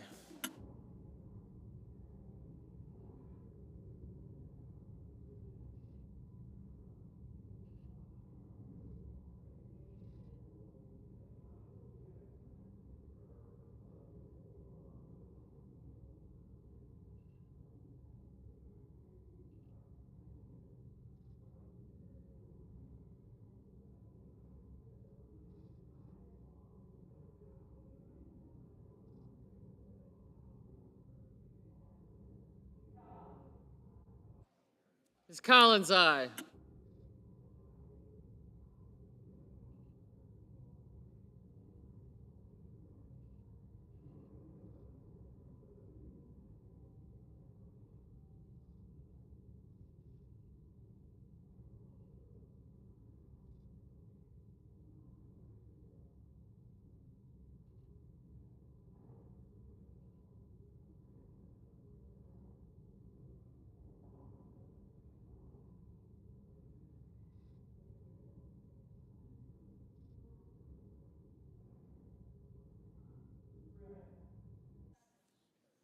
Mrs. Britt, aye.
Mr. Wicker, aye.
Mr. Wyden, no.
Mr. Marino, aye.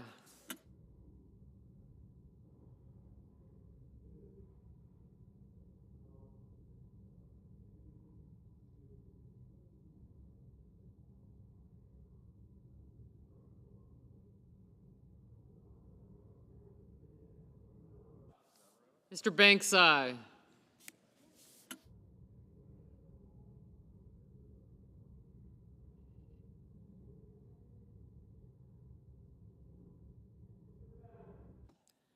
Mr. Fetterman, aye.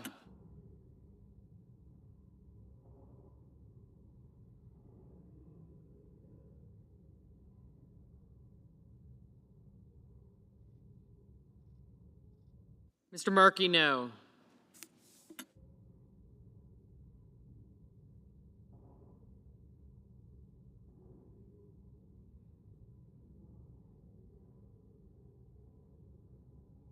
Mr. Scott of Florida, aye.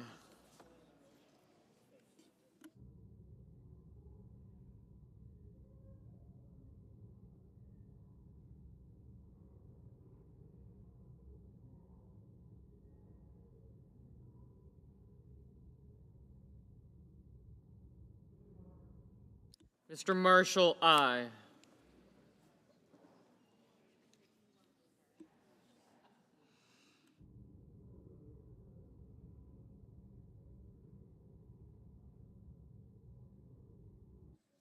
Mr. Ricketts, aye.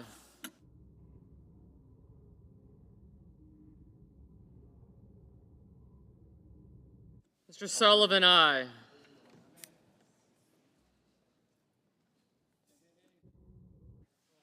Mr. Rounds, aye.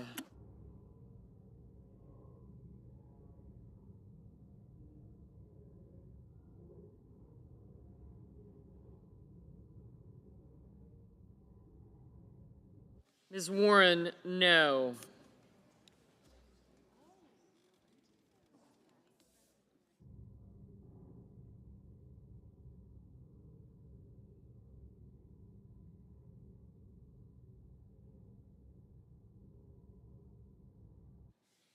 Mr. Kelly, aye.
Ms. Murkowski, aye. Mr. Young, aye. Mr. Bozeman, aye.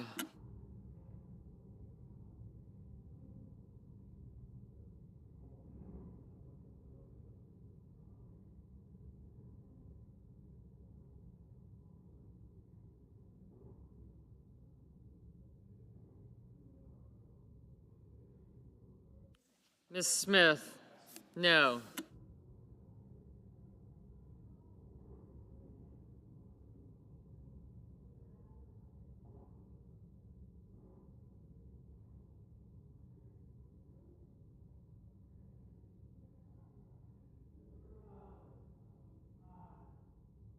Mr. McConnell, aye.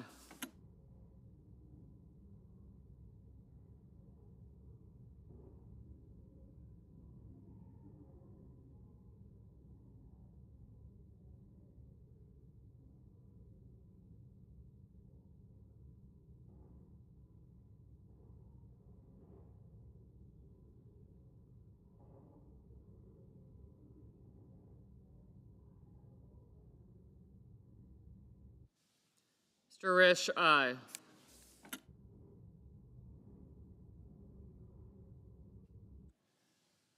Mr. Merkley,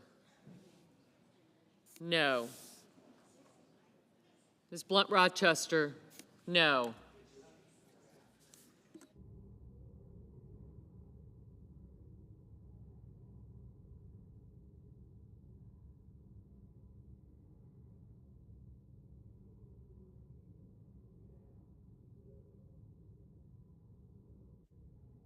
Mr. Bennett, no.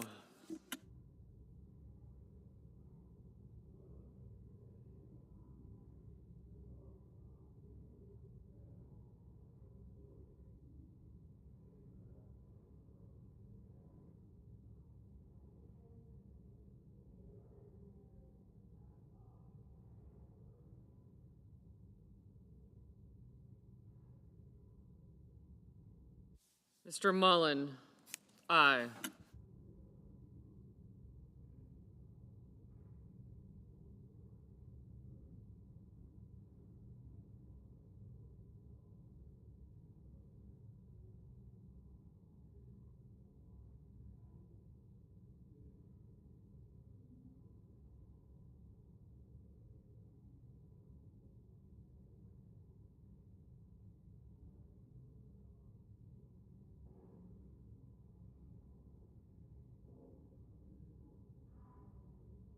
Mrs. Blackburn, aye. Mr. Warner, aye.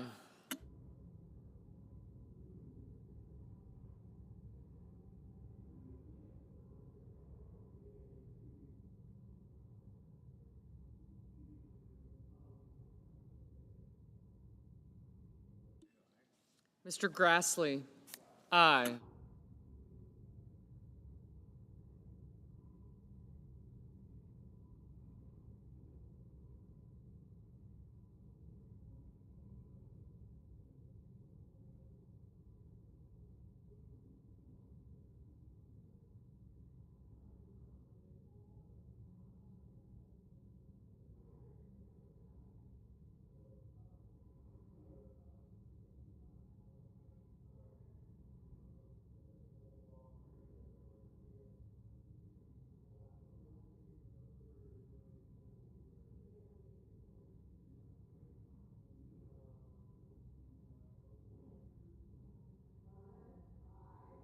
Ms. Lummis, aye.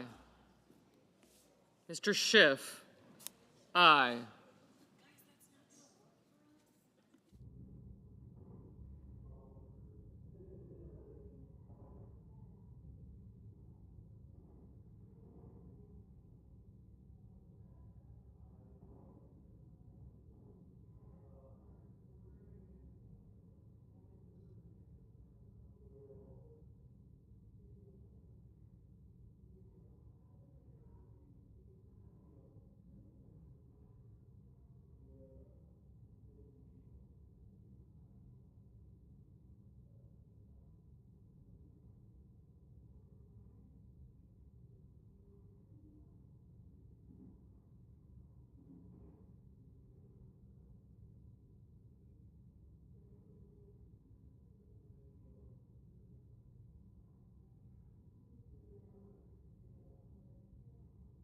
Mr. Hoven, aye.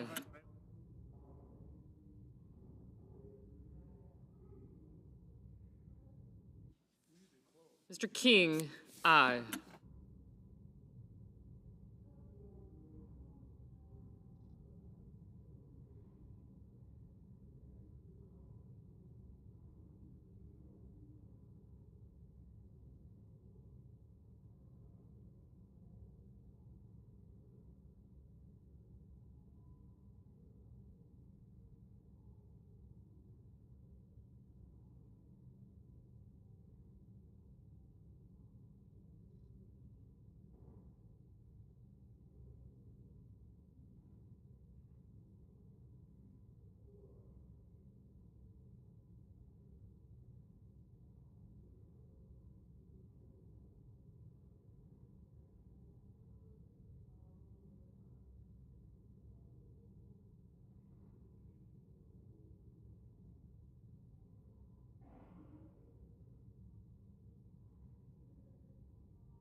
Mr. Cotton, aye.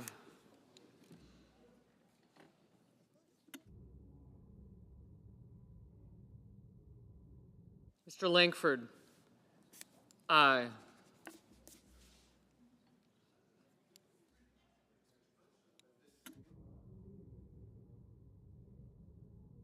Mr. Ossoff, aye.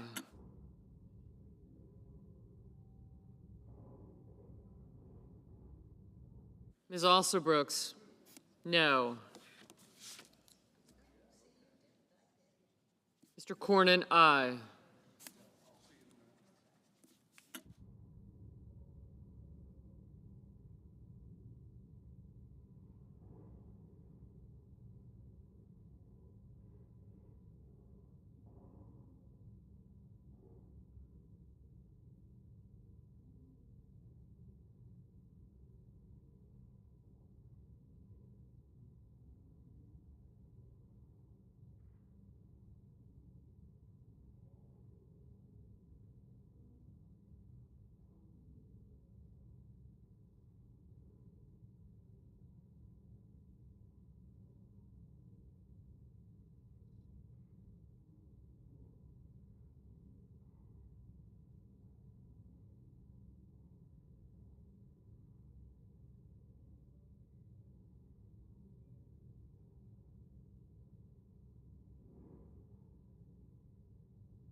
Mr. Whitehouse, no.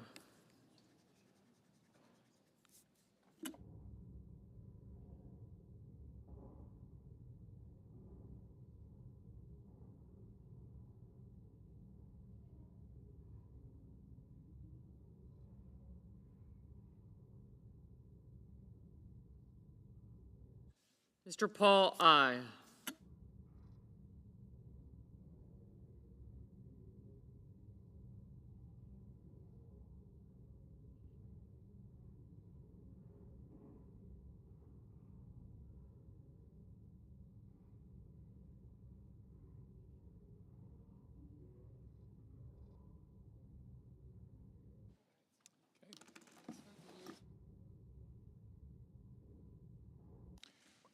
On this vote, the yeas are 72, the nays are 26, and the motion is agreed to.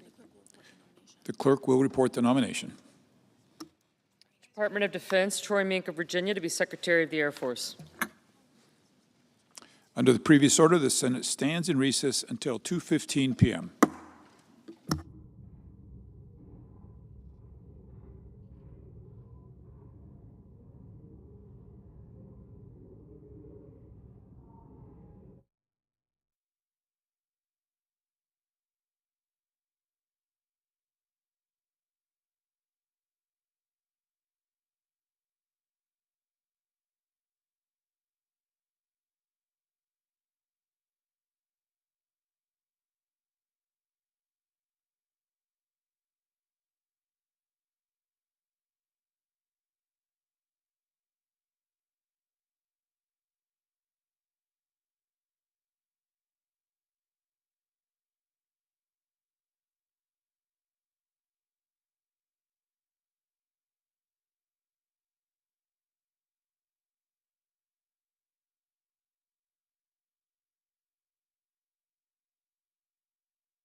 The Senate will come to order. The question occurs on the nomination. Is there a sufficient second? There appears to be. The clerk will call the roll. Ms. Alsobrooks, Ms. Baldwin,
Mr. Banks,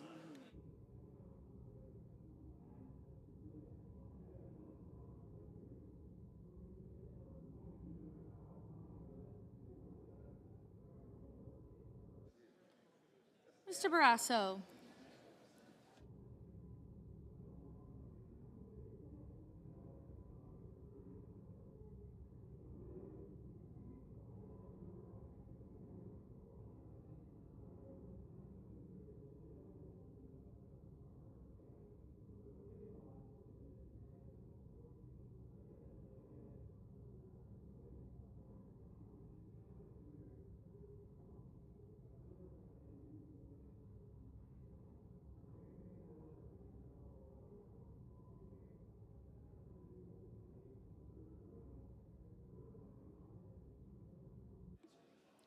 Mr. Barrasso, Mr. Bennett, Mrs. Blackburn,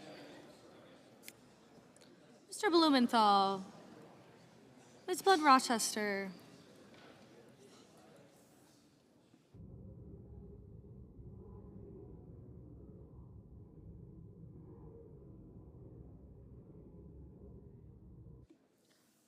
Mr. Booker, Mr. Bozeman, Mrs. Britt, Mr. Budd, Ms. Cantwell, Mrs. Capito, Mr. Cassidy, Ms. Collins, Mr. Coons, Mr. Cornyn,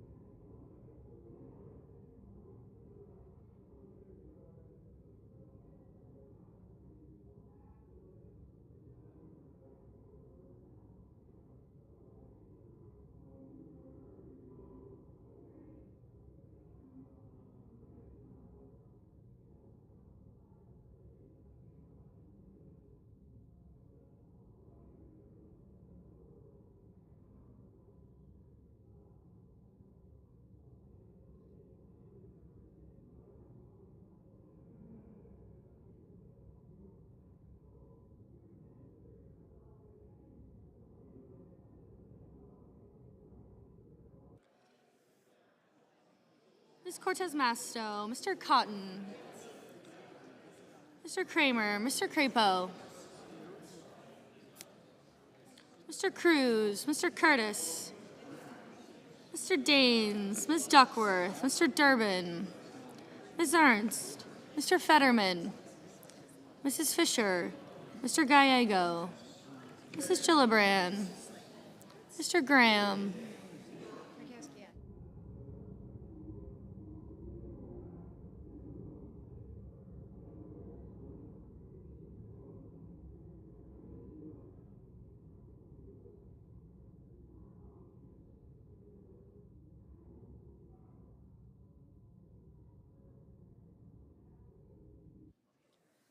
Mrs. Gillibrand, Mr. Graham, Mr. Grassley, Mr. Haggerty, Ms. Hassan, Mr. Hawley, Mr. Heinrich,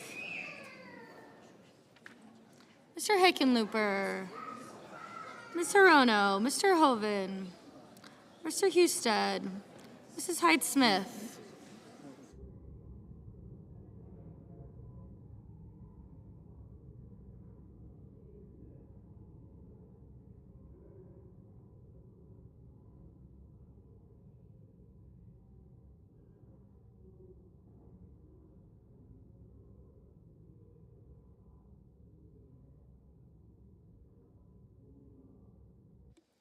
Mrs. Hyde-Smith, Mr. Johnson, Mr. Justice, Mr. Kane, Mr. Kelly, Mr. Kennedy, Mr. Kim, Mr. King, Ms. Klobuchar, Mr. Langford, Mr. Lee, Mr. Lujan, Ms. Lemus, Mr. Markey, Mr. Marshall, Mr. McConnell, Mr. McCormick, Mr. Merkley,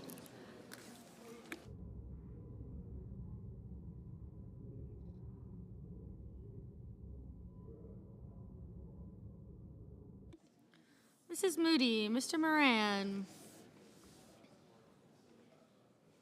Mr. Marino, Mr. Mullen, Ms. Murkowski, Mr. Murphy, Mrs. Murray, Mr. Ossoff, Mr. Padilla, Mr. Paul, Mr. Peters, Mr. Reed, Mr. Ricketts, Mr. Risch, Ms. Rosen, Mr. Rounds, Mr. Sanders, Mr. Schatz, Mr. Schiff, Mr. Schmidt, Mr. Schumer, Mr. Scott of Florida, Mr. Scott of South Carolina, Mrs. Shaheen, Mr. Sheehy, Ms. Slotkin, Ms. Smith, Mr. Sullivan, Mr. Thune, Mr. Tillis, Mr. Tuberville, Mr. Van Hollen, Mr. Warner, Mr. Warnock, Ms. Warren, Mr. Welch, Mr. Whitehouse, Mr. Wicker, Mr. Wyden, Mr. Young.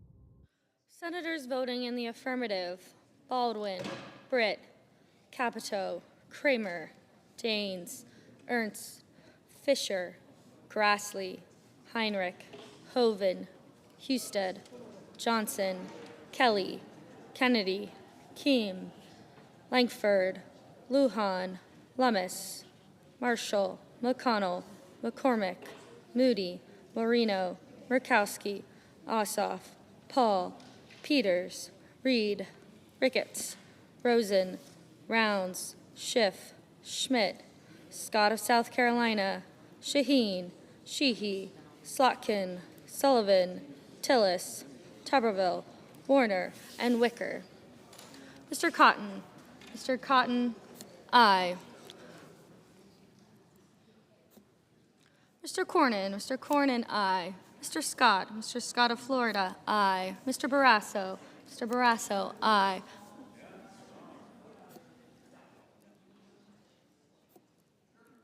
Senators voting in the negative: also Brooks, Bennett, Blumenthal, Blunt-Rochester, Booker, Cantwell, Coons, Duckworth, Hirono, Markey, Merkley, Murray, Padilla, Schatz, Smith, Van Hollen, and Warren.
Mr. Schumer, no.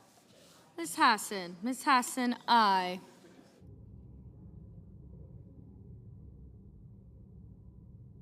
Mr. Lee, aye.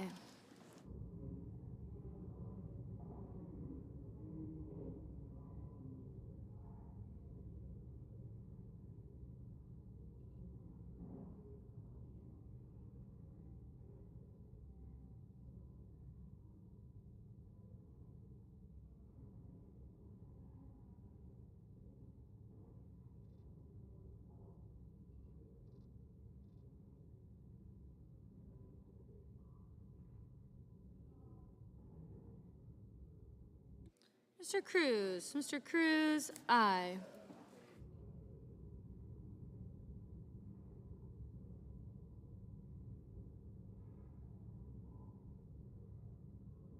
Mr. Young, aye.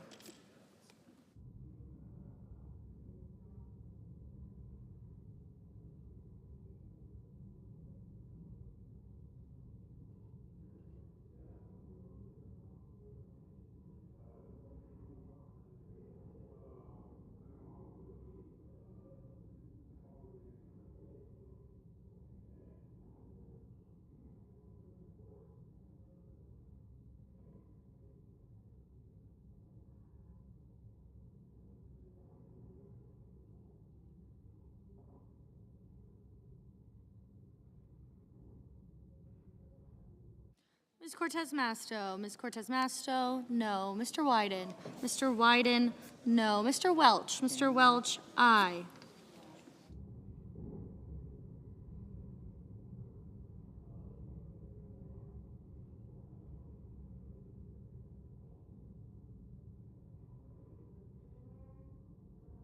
Mrs. Gillibrand, no.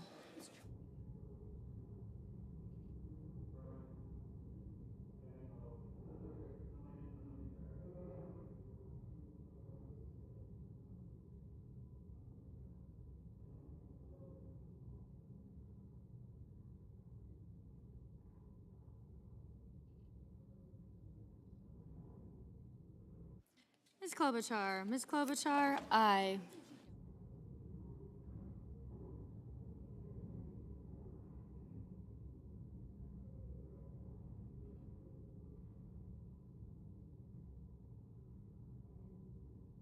Mr. Whitehouse, no.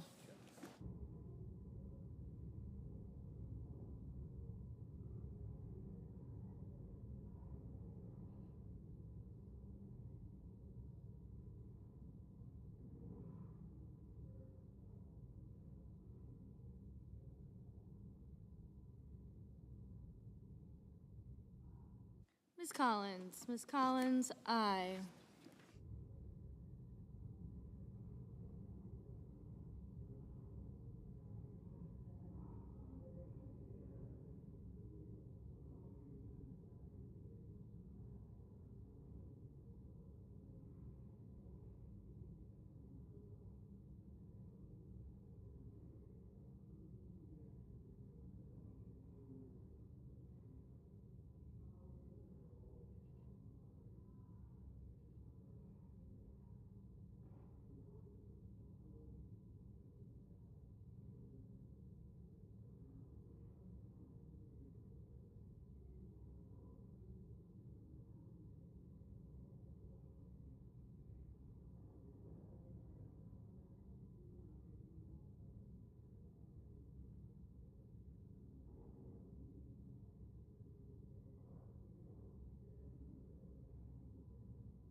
Mr. Crapo, aye.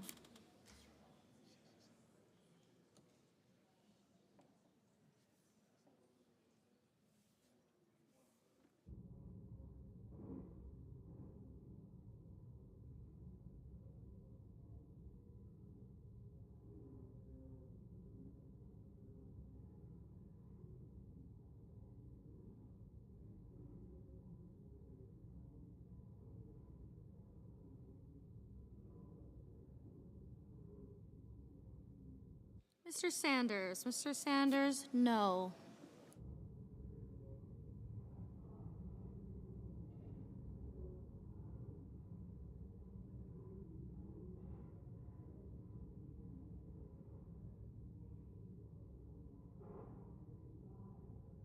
Mr. Hawley. Mr. Hawley, aye.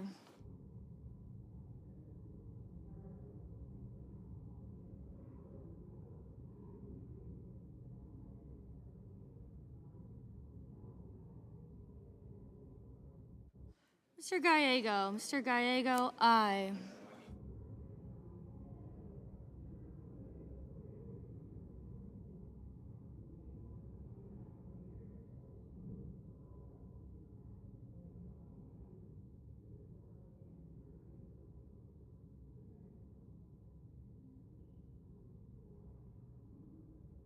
Mr. Fetterman. Mr. Fetterman, aye. Mr. King. Mr. King, aye.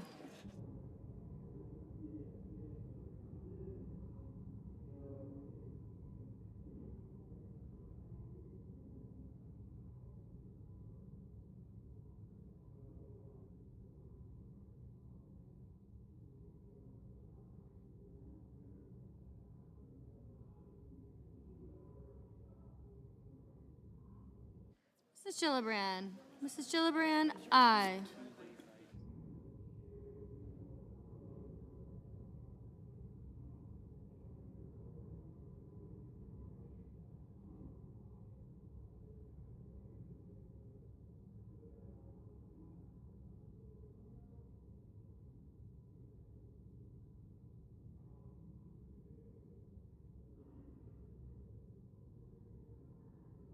Mr. Durbin. Mr. Durbin, no.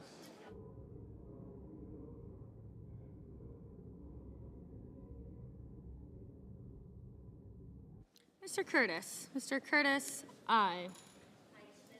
Mrs. Hyde-Smith. Mrs. Hyde-Smith, aye.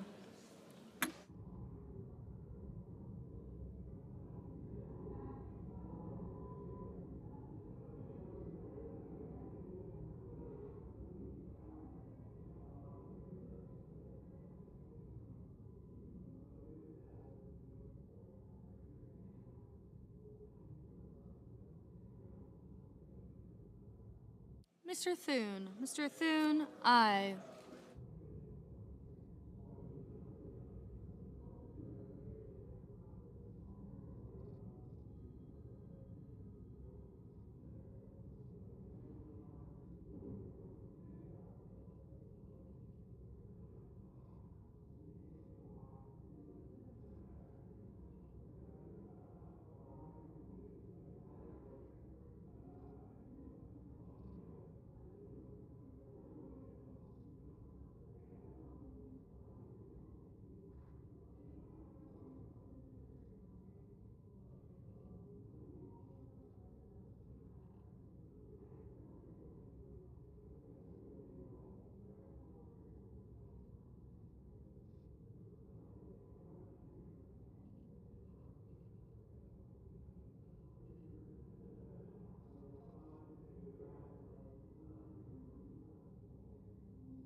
Mr. Budd. Mr. Budd, aye.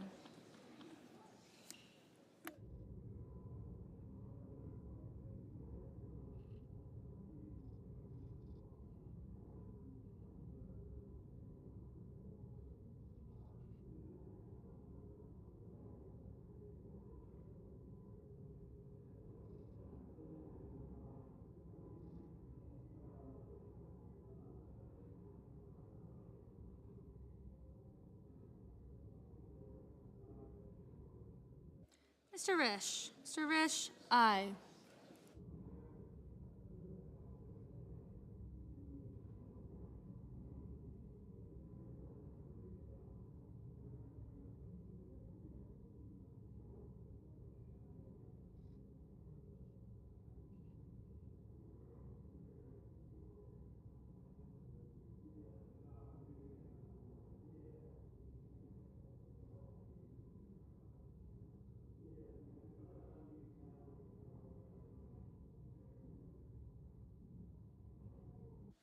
Mr. Justice. Mr. Justice, aye. Mr. Hickenlooper. Mr. Hickenlooper, no.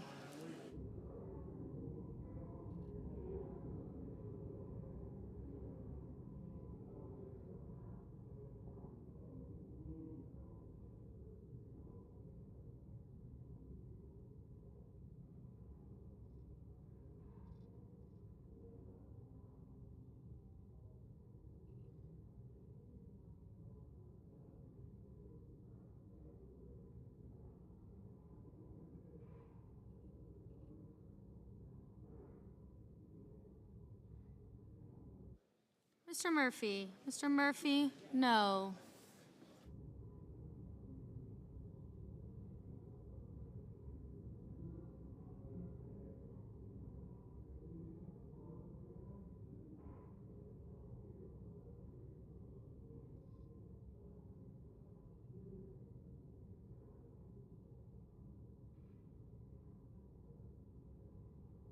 Mr. Kane. Mr. Kane, aye. Mr. Haggerty. Mr. Haggerty, aye.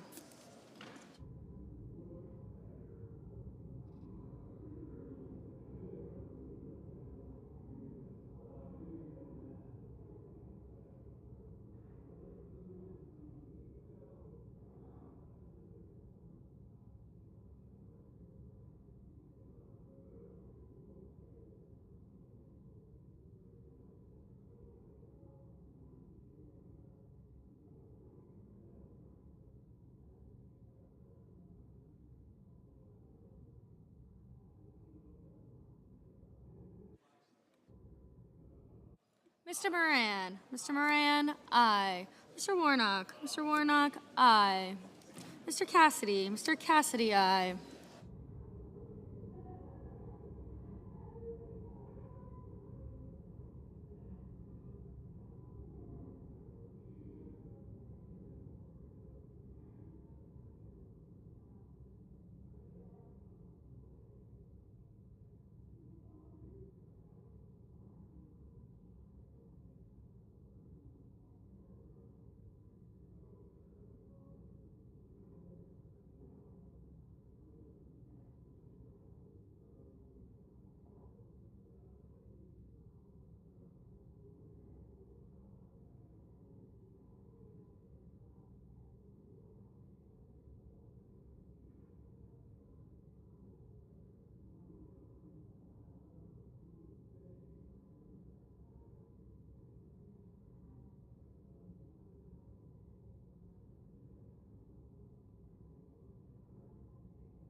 Mr. Bozeman. Mr. Bozeman, aye.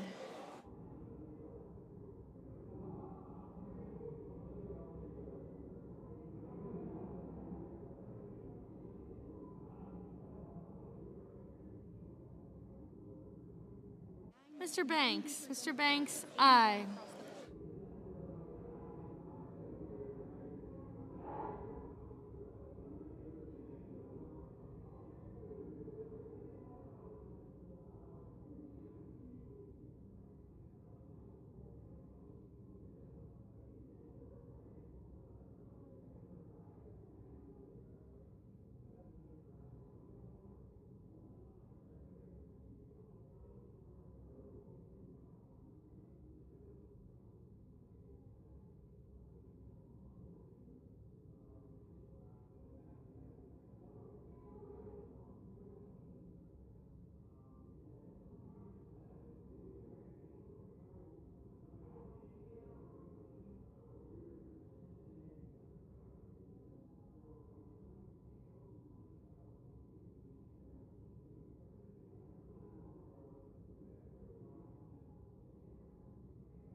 Mrs. Blackburn. Mrs. Blackburn, aye. Mr. Mullen. Mr. Mullen, aye.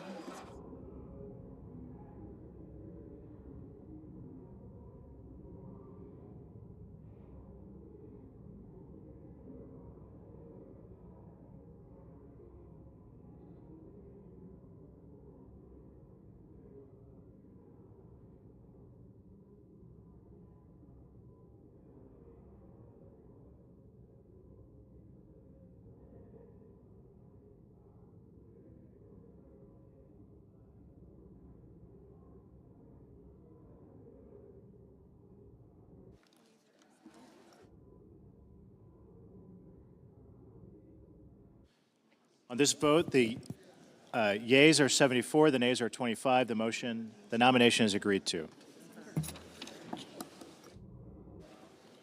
Under the previous order, the motion to reconsider is considered made and laid upon the table, and the President will be immediately notified of the Senate's actions.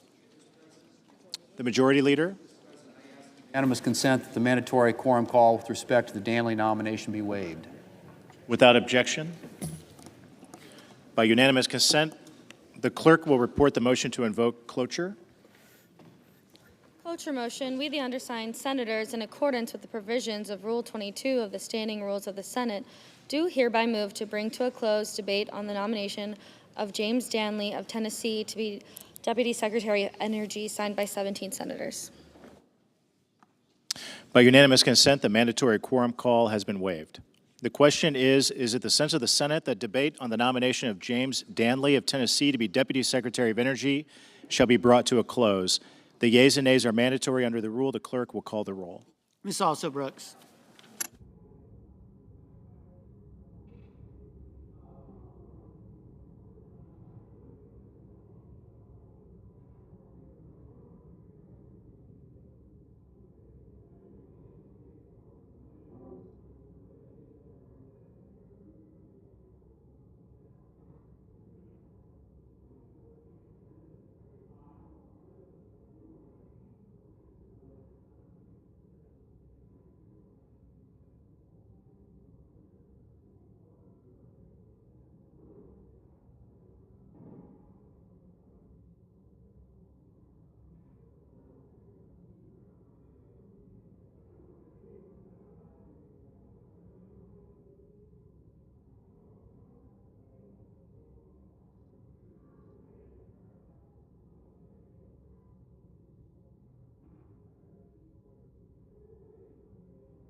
Ms. Baldwin.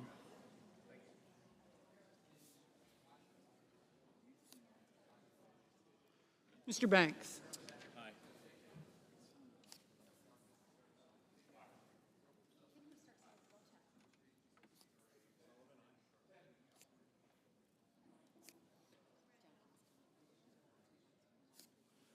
Mr. Barrasso.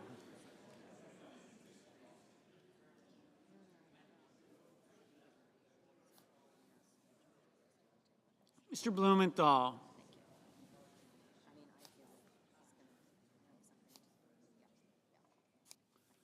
Ms. Blunt Rochester.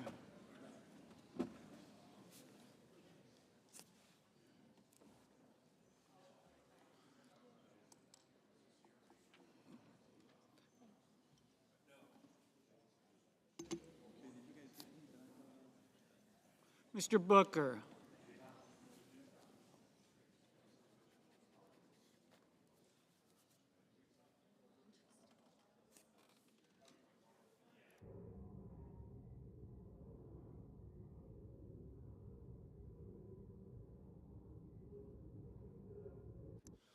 Mr. Bozeman, Mrs. Brett, Mr. Budd,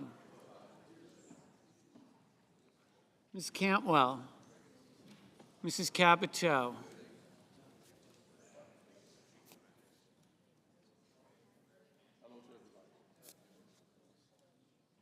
Mr. Cassidy, Ms. Collins,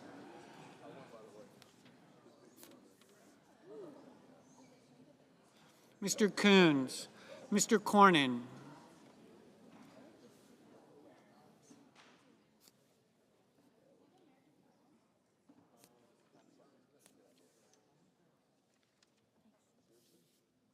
Ms. Cortez Masto,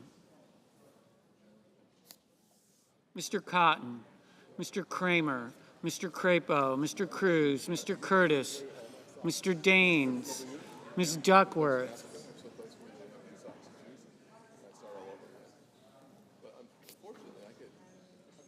Mr. Durbin,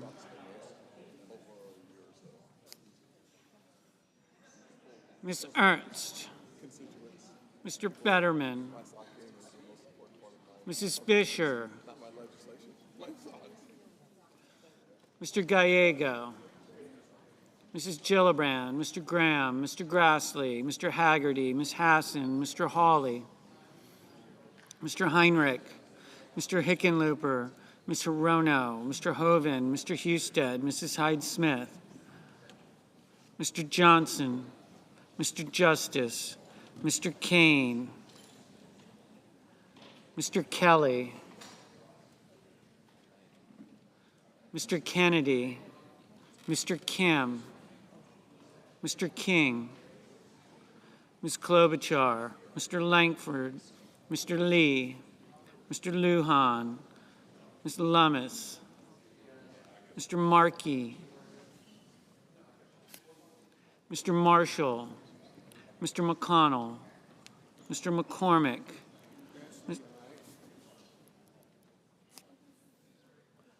Mr. Merkley, Mrs. Moody,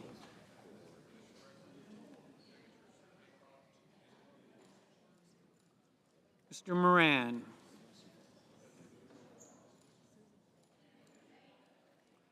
Mr. Moreno,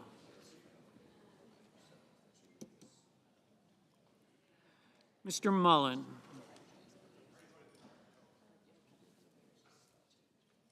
Ms. Murkowski, Mr. Murphy, Mrs. Murray, Mr. Ossoff, Mr. Padilla,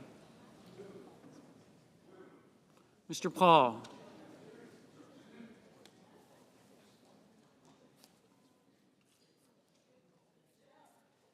Mr. Peters, Mr. Reed, Mr. Ricketts, Mr. Risch, Ms. Rosen, Mr. Rounds, Mr. Sanders, Mr. Schatz, Mr. Schiff,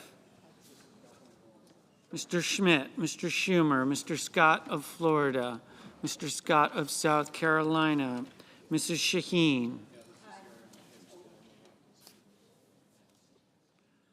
Mr. Sheehy, Ms. Slotkin, Ms. Smith, Mr. Sullivan, Mr. Thune, Mr. Tillis, Mr. Tuberville, Mr. Van Hollen, Mr. Warner, Mr. Warnock, Ms. Warren, Mr. Welch, Mr. Whitehouse, Mr. Wicker, Mr. Wyden,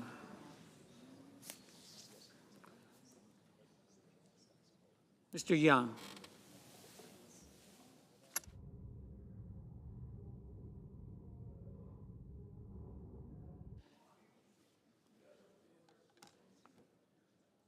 Senators voting in the affirmative: Banks, Barrasso, Blackburn, Britt, Budd, Capito, Cassidy, Collins, Cornyn, Cotton, Crapo, Cruz, Curtis, Daines, Fisher, Grassley, Haggerty, Heinrich, Hoven, Husted, Justice, King, Langford, Lummis, McConnell, Moran, Moreno, Mullen, Murkowski, Risch, Rounds, Scott of South Carolina, Sullivan, Thune, Young.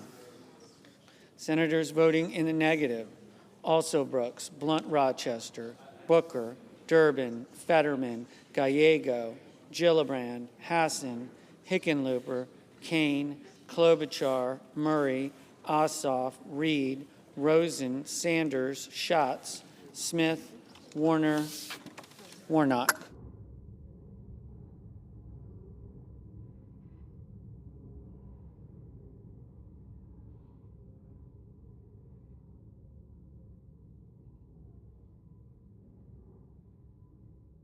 Ms. Warren, no. Ms. Cortez Masto, no.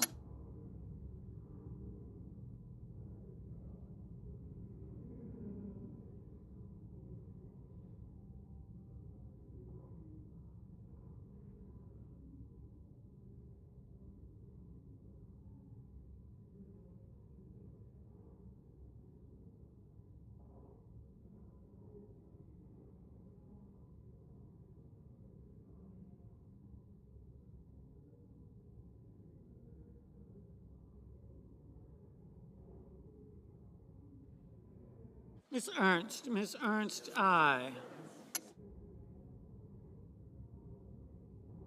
Mr. Markey, no.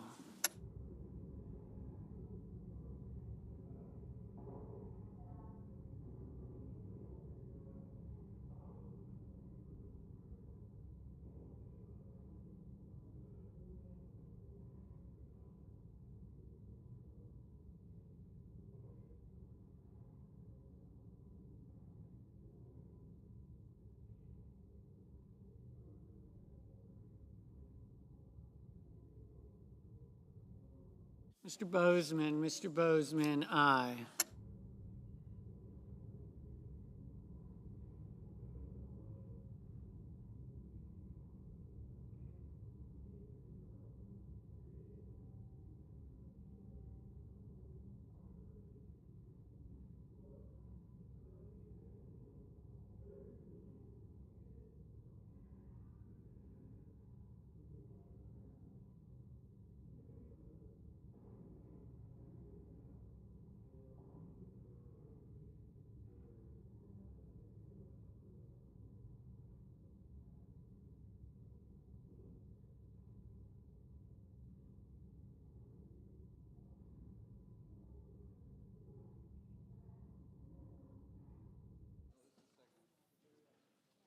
Mr.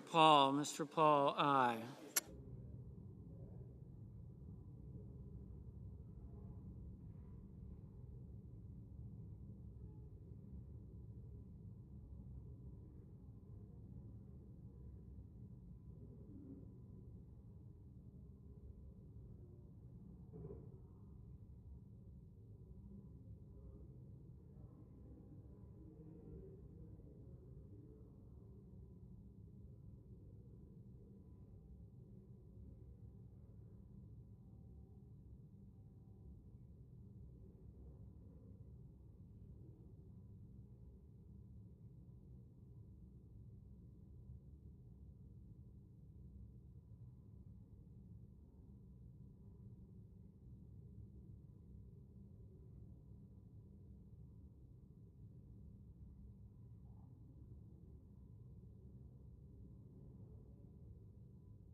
Mr. Welch, no.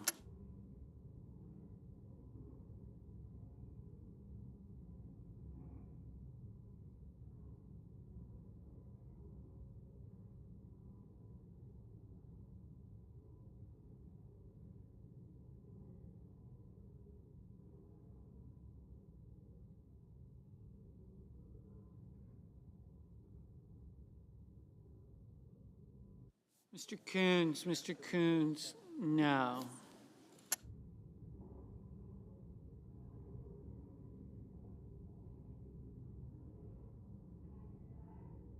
Mrs. Hyde Smith, aye.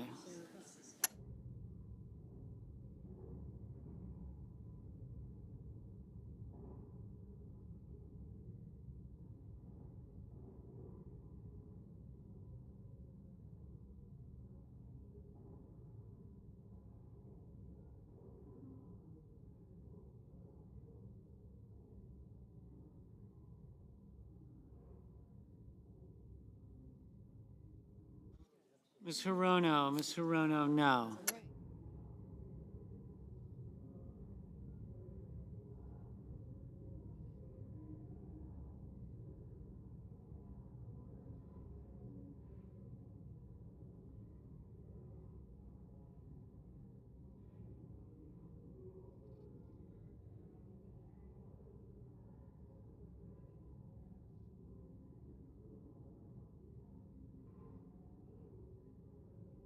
Mr. Marshall, aye. Mr. Wicker, aye.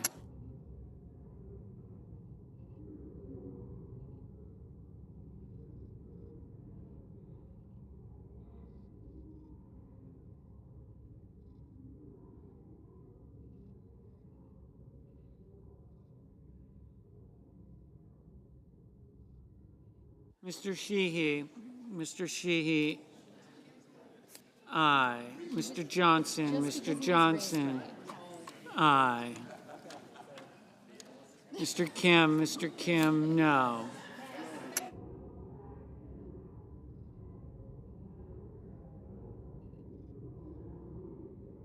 Ms. Slotkin, no. Mr. Ship.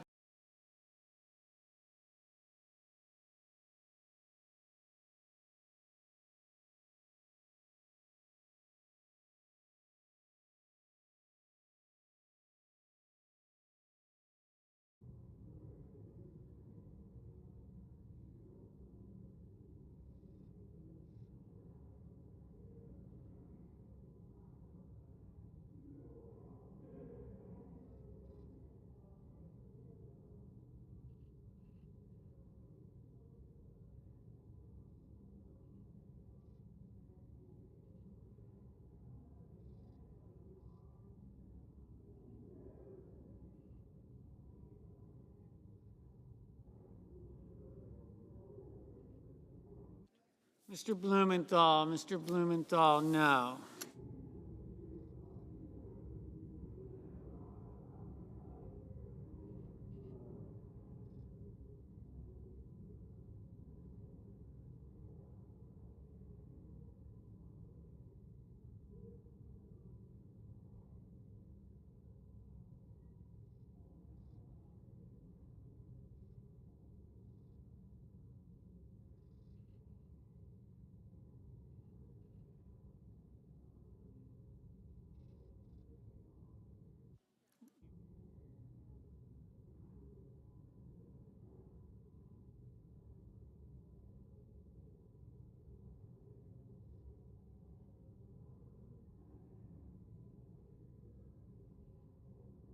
Mr. Tillis, aye. Mr. Tuberville, aye. Mr. Padilla, no.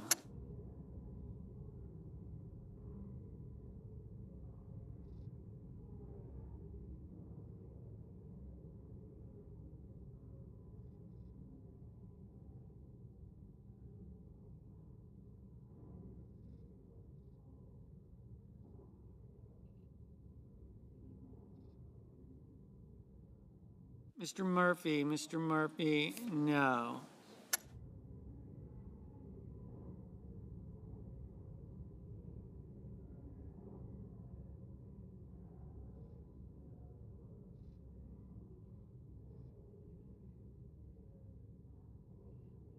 Mrs. Shaheen, no.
Mr.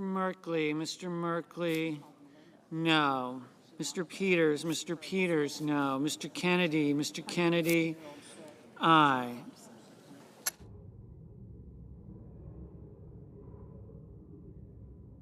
Mr. Kelly, no.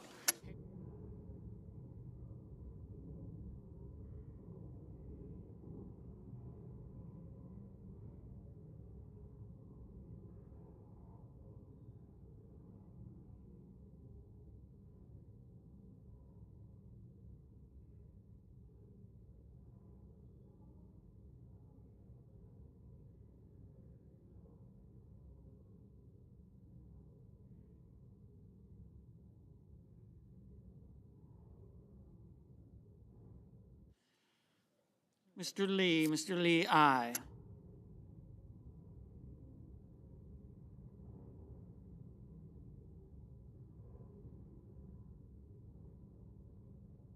Mr.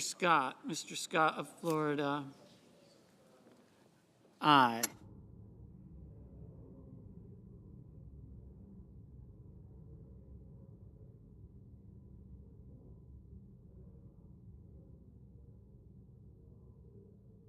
Mr. Van Hollen, no.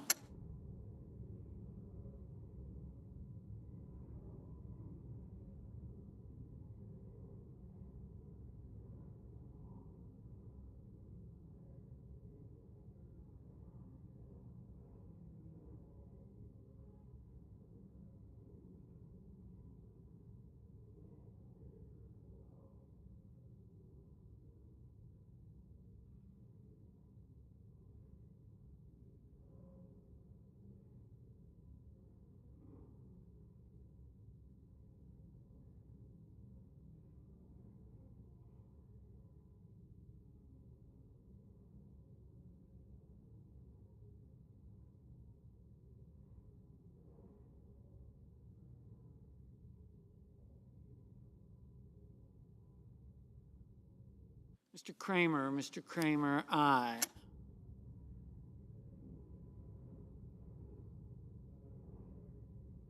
Ms. Cantwell, no.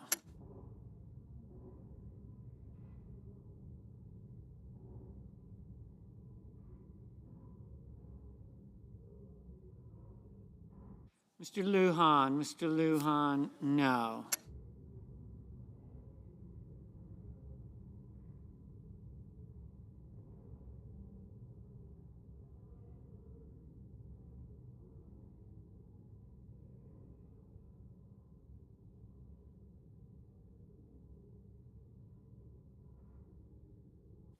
Mr. McCormick, aye.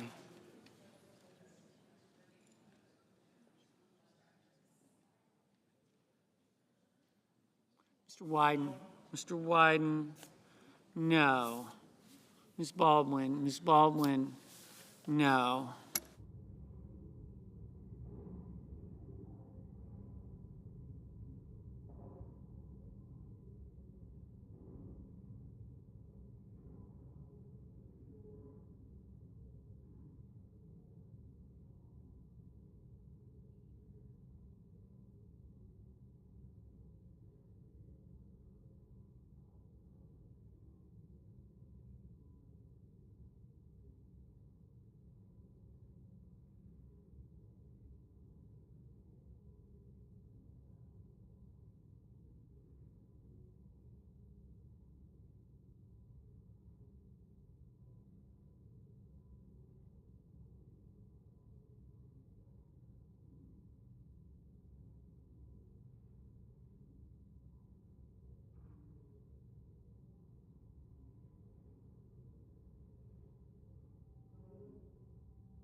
Mr. Ricketts, aye.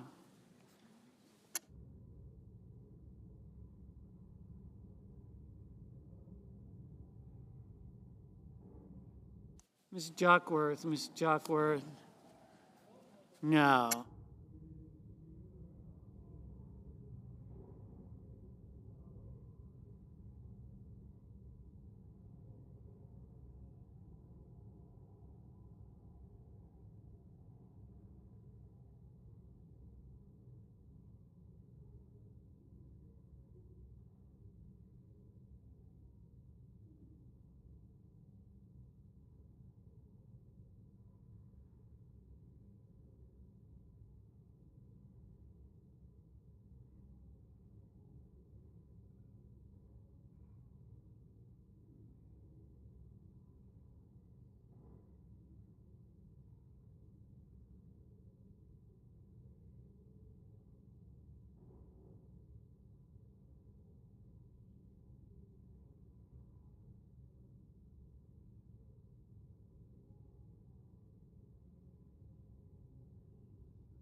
Mr. Whitehouse, no.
Mrs. Moody, aye.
Mr. Schmidt, aye.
Mr. Schumer.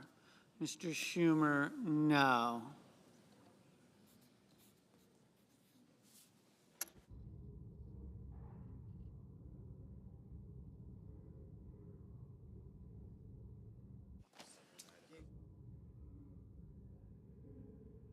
The yeas are 53, the nays are 45. The motion is agreed to. The clerk will report the nomination. Nomination, Department of Energy, James Danley of Tennessee to be Deputy Secretary.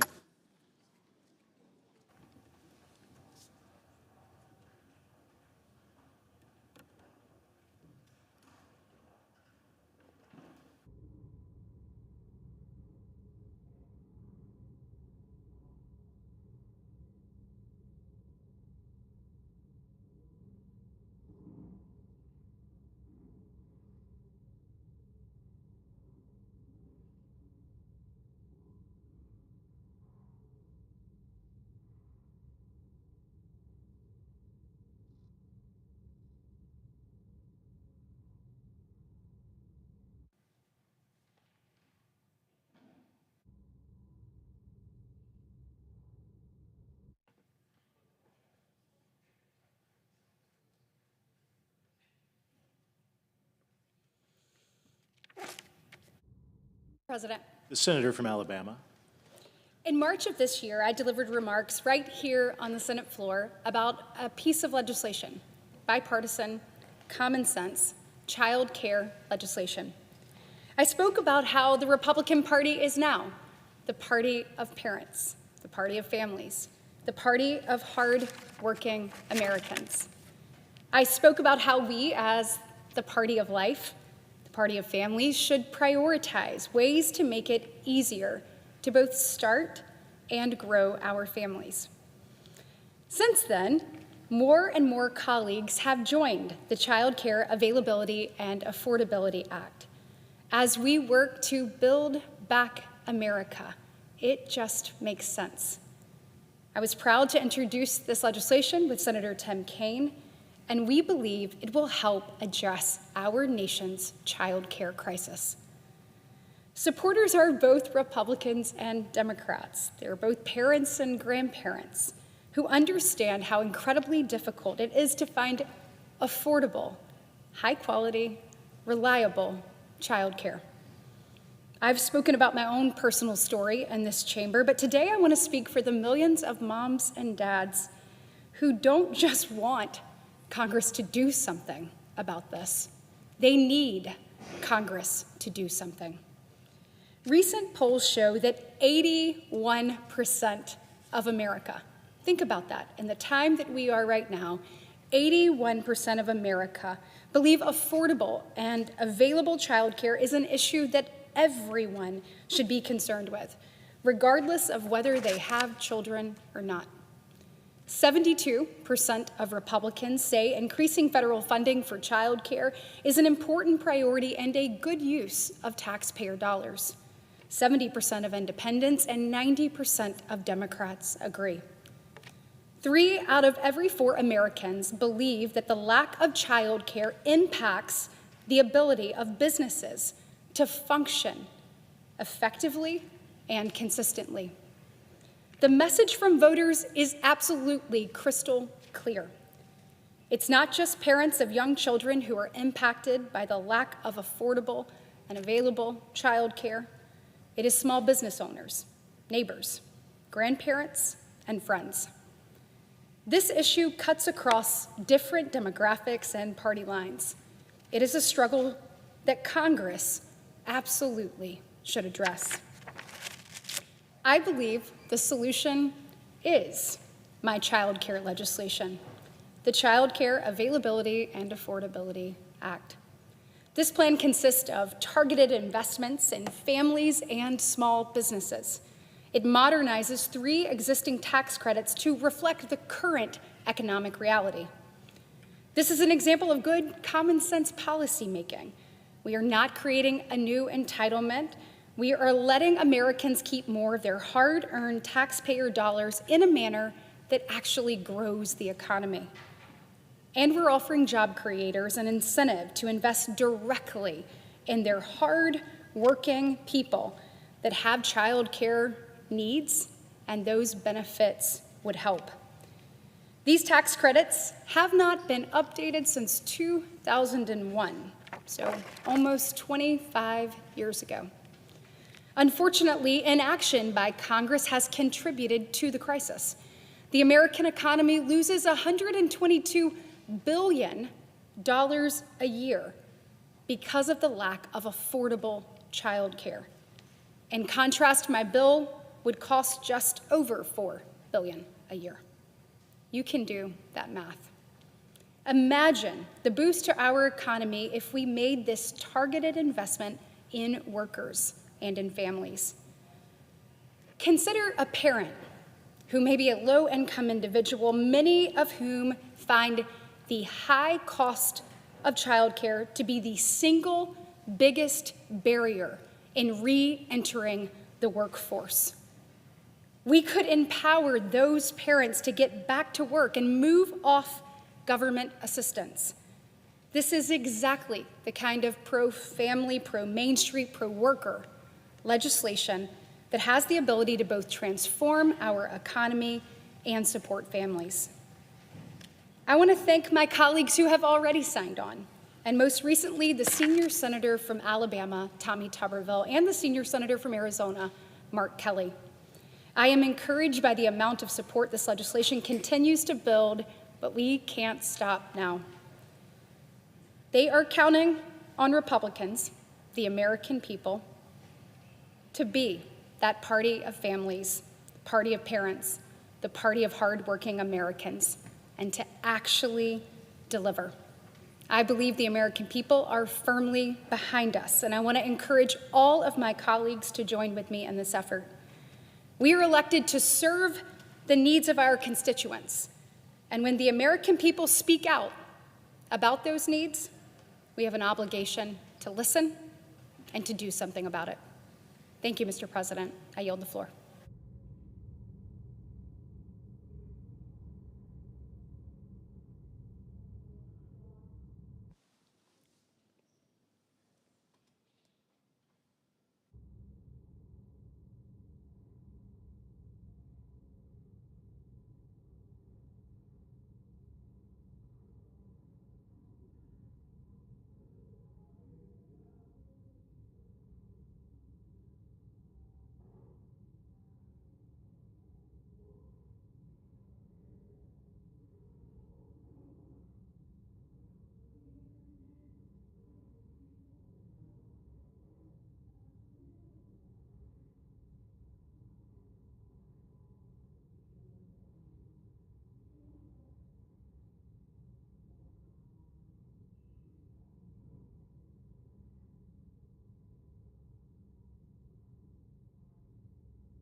Mr. President. The senator from Iowa.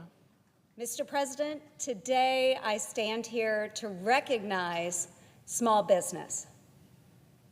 Actually, today I rise to recognize Kelsey Daniel. Kelsey began working in my office 7 years ago as a press secretary and quickly proved herself moving up to Communications Director, and now Deputy Chief of Staff for Communications and Policy. In an era of title inflation, that title doesn't encompass nearly all that Kelsey does. She truly is the glue that holds my operation together. We all come to Washington focused on the things we really want to tackle, but quickly realize even the best planned day can quickly take unexpected twists and turns. There's always fires to put out, and I've been fortunate to have Kelsey's steady hand and solid counsel to count on.